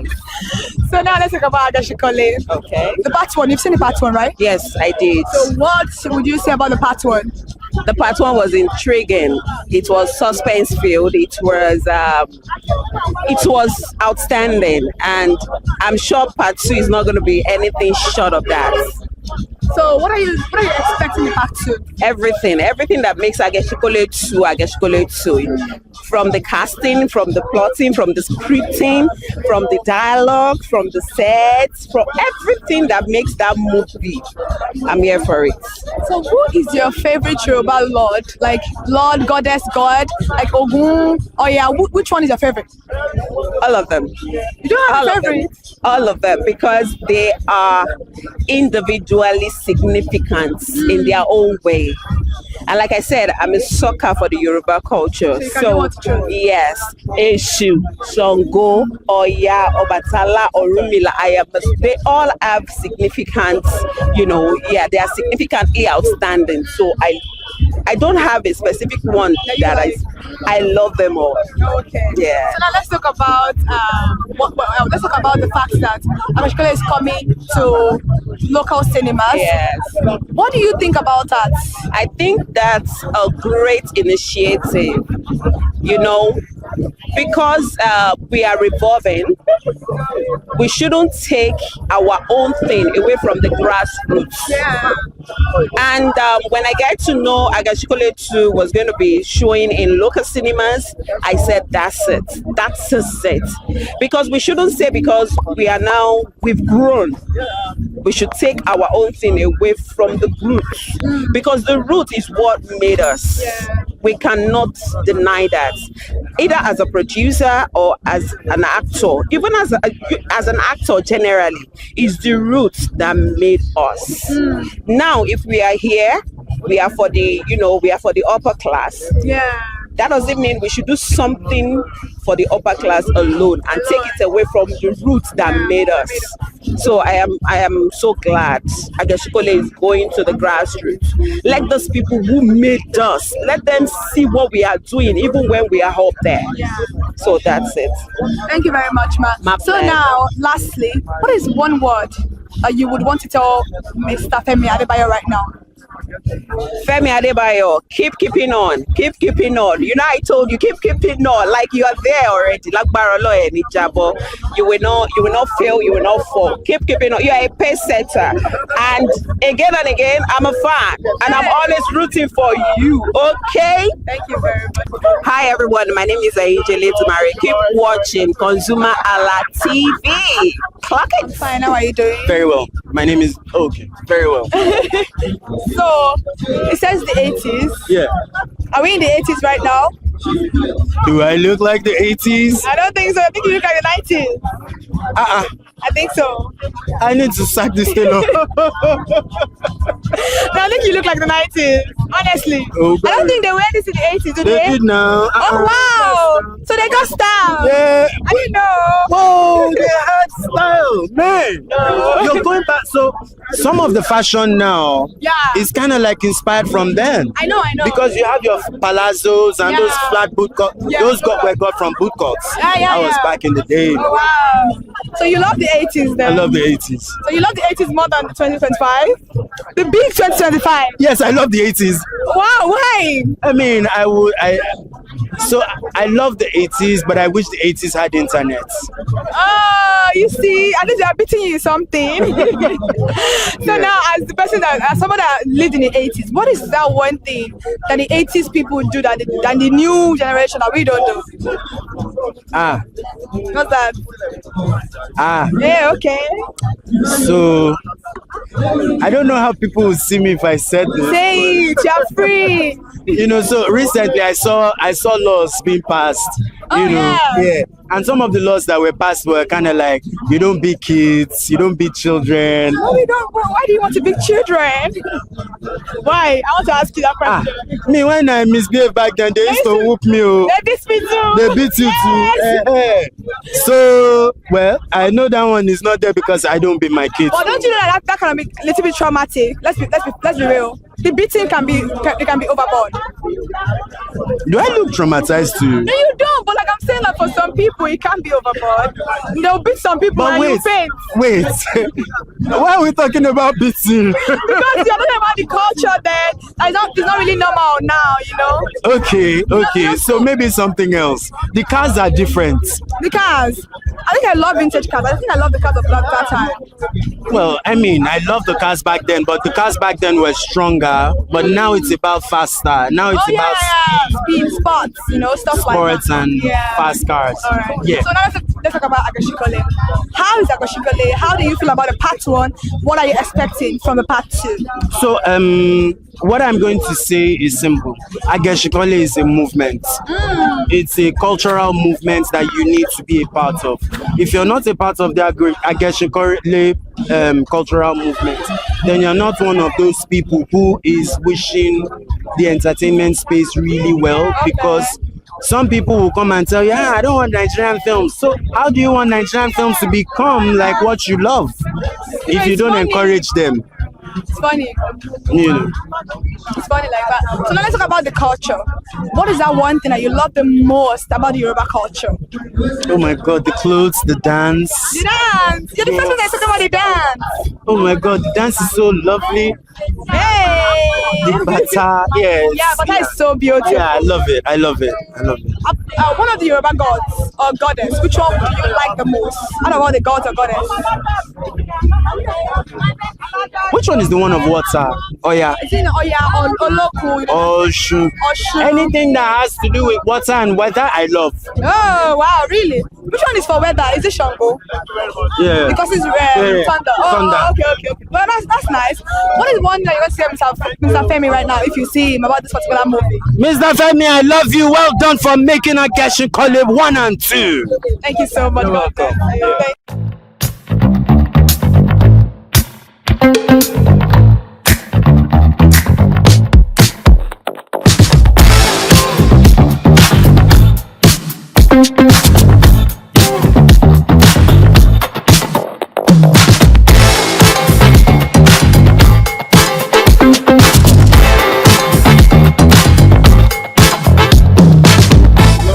Hi, good evening. Hey, how you doing? How you doing tonight? I'm okay, I'm good. So you're here for Agashikole part 2, Yeah. movie premiere. Yes, So what is your take on the first one? The first one was a real one, and I love it so much because it entails a lot of things that we need to know about the Yoruba culture, and then the razzmatazz that came along with it again. So and then I have that belief that I'm sure that Femi must have missed something in the part 1 that people need, that is going to blow the mind of people, that makes him to do this part 2, and that is what I'm so curious to watch, because I know this is going to be better than that part 1. So now you are a northerner, Yeah. but you are here at the Yoruba setting. Exactly. Because it's giving Yoruba. It's can't Yoruba. say that- Look at the one that means for his Yoruba. Yeah, exactly. Yes. So what is that one thing that makes the Hausa culture? Because I love the Hausa culture because I'm part of the Hausa culture. Yeah. So what is that one thing that makes the Hausa culture very unique other than other cultures in Nigeria? One thing that makes the Hausa culture very unique than other culture. Well, I think everybody's culture is unique, but if I say more than other culture, I might not be fair. It's different. That's different. Yeah, one thing that is distinct with them. Honesty. Honestly, I agree. I agree with you. Honesty. I agree with you. Okay.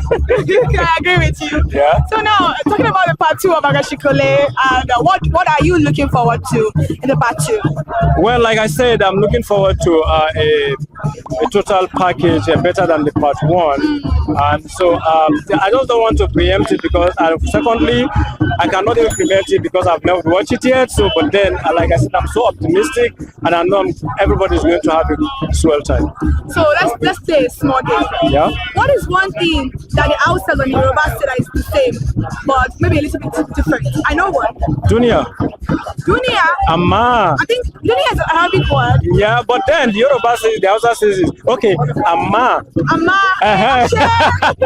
Or Chibi. Exactly. Chibi. Or Chibi or Amma, because when I came and I found that the way Yoruba speak, I say Amma, I say, but Amma is Hausa. I say, it's also Yoruba. I say, oh, okay, fine. Said Amma. Hausa said Amma. Yeah, the Amma is the oral, but it's the same spelling. Yeah, it's the same. Yeah, it's the same. It's just the oral pronunciation.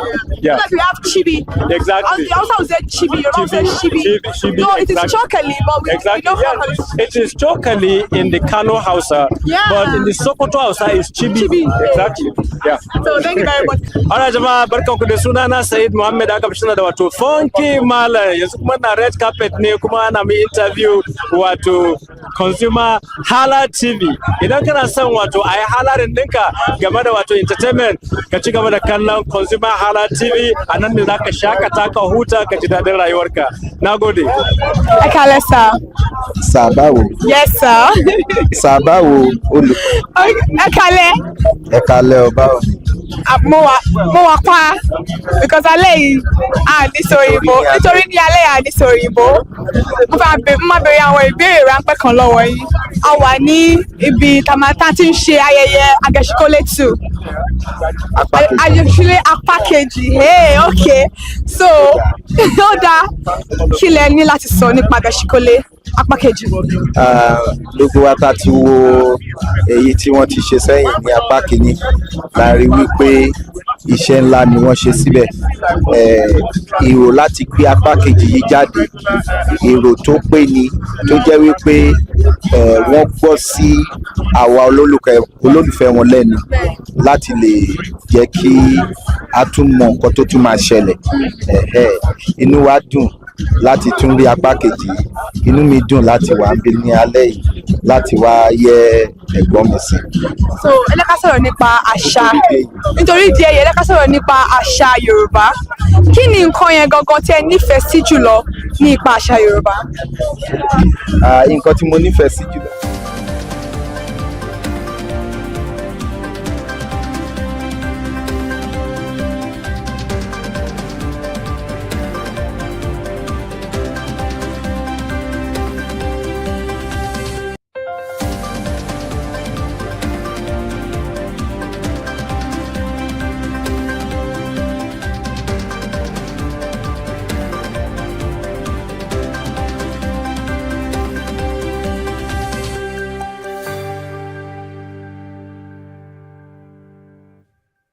Hello and welcome to the news highlights on ConsumerHalla TV. I am Kika Lomo Ajibola. Our first highlight this evening: the federal government has directed all banks and fintechs to collect and remit 7.5% value-added tax on certain electronic banking services, effective Monday, January 19, 2026, according to an email notice issued by payment platforms. Now, a petroleum and cooking gas filling station located along the Bukuru Expressway in Jos, the Plateau State capital, was engulfed by a fire on Thursday morning, triggering panics among residents and motorists. No fewer than 5,000 intending Nigerian immigrants to the United States may be delayed following the new visa restrictions imposed on Nigerians and 74 other countries by President Donald Trump on Wednesday. Data from the U.S. Consulate in Lagos shows that 5,626 immigrant visas were issued in 2023, up from 4,219 in 2022, an increase of 1,407 visas within a year. The federal government has warned prospective investors in the 2025 oil licensing round that any errors, miscalculations, or disappointment arising from the bidding process will be borne entirely by the companies involved, stressing that there will be no refund of signature bonuses or exchanges of oil assets under any circumstances. Another major highlight this evening: the federal government has approved about 10 billion naira as the appropriation budget for the Ministry of Marine and Blue Economy for the year 2026. This is even as the ongoing development of new fish terminals and harbors got about 1 billion naira. The federal government has unveiled a renegotiation agreement with the Academic Staff Union of Universities ASU to improve the quality of Nigeria's public university system. The agreement was presented on Wednesday in Abuja by the Minister of Education, Dr. Tunji Alausa. And away from that now, the World Bank has retained Nigeria's economic growth forecast at 4.4% for 2027. signaling sustained optimism about the country's medium-term outlook despite lingering structural challenges. This is according to the World Bank's Global Economic Prospects report released in January 2026, which aligns with the projection earlier published in its Nigeria Development Update in October 2025. The federal government has tightened regulatory pressure on fuel suppliers and their wholesale customers in the downstream petroleum sector with the enforcement of the 0.5% levy on the wholesale price of petroleum products and natural gas as provided in the recently published midstream and downstream petroleum operations regulations 2025. Still on the federal government matters, as they and the Academic Staff Union of universities have unveiled a renegotiated agreement aimed at resolving long-standing disputes in Nigeria's tertiary education sector. And now, a High Court of the Federal Capital Territory of Abuja has ordered the freezing of 7.15 billion naira linked to Paralex Bank Limited. According to the court's document, the ruling follows a suit filed by FHT Mega Express Limited over an alleged breach of trust and failure to honor a letters of credit agreement. All right, now, thank you so much for listening to the news this evening on ConsumerHalla TV. I am Kike Lomo Ajibola. ConsumerHalla TV goes home now to return tomorrow morning. And to join us once again tomorrow, please follow us across all our social media platforms, Instagram, Facebook, X, TikTok, and on YouTube, all at ConsumerHalla TV. Good night.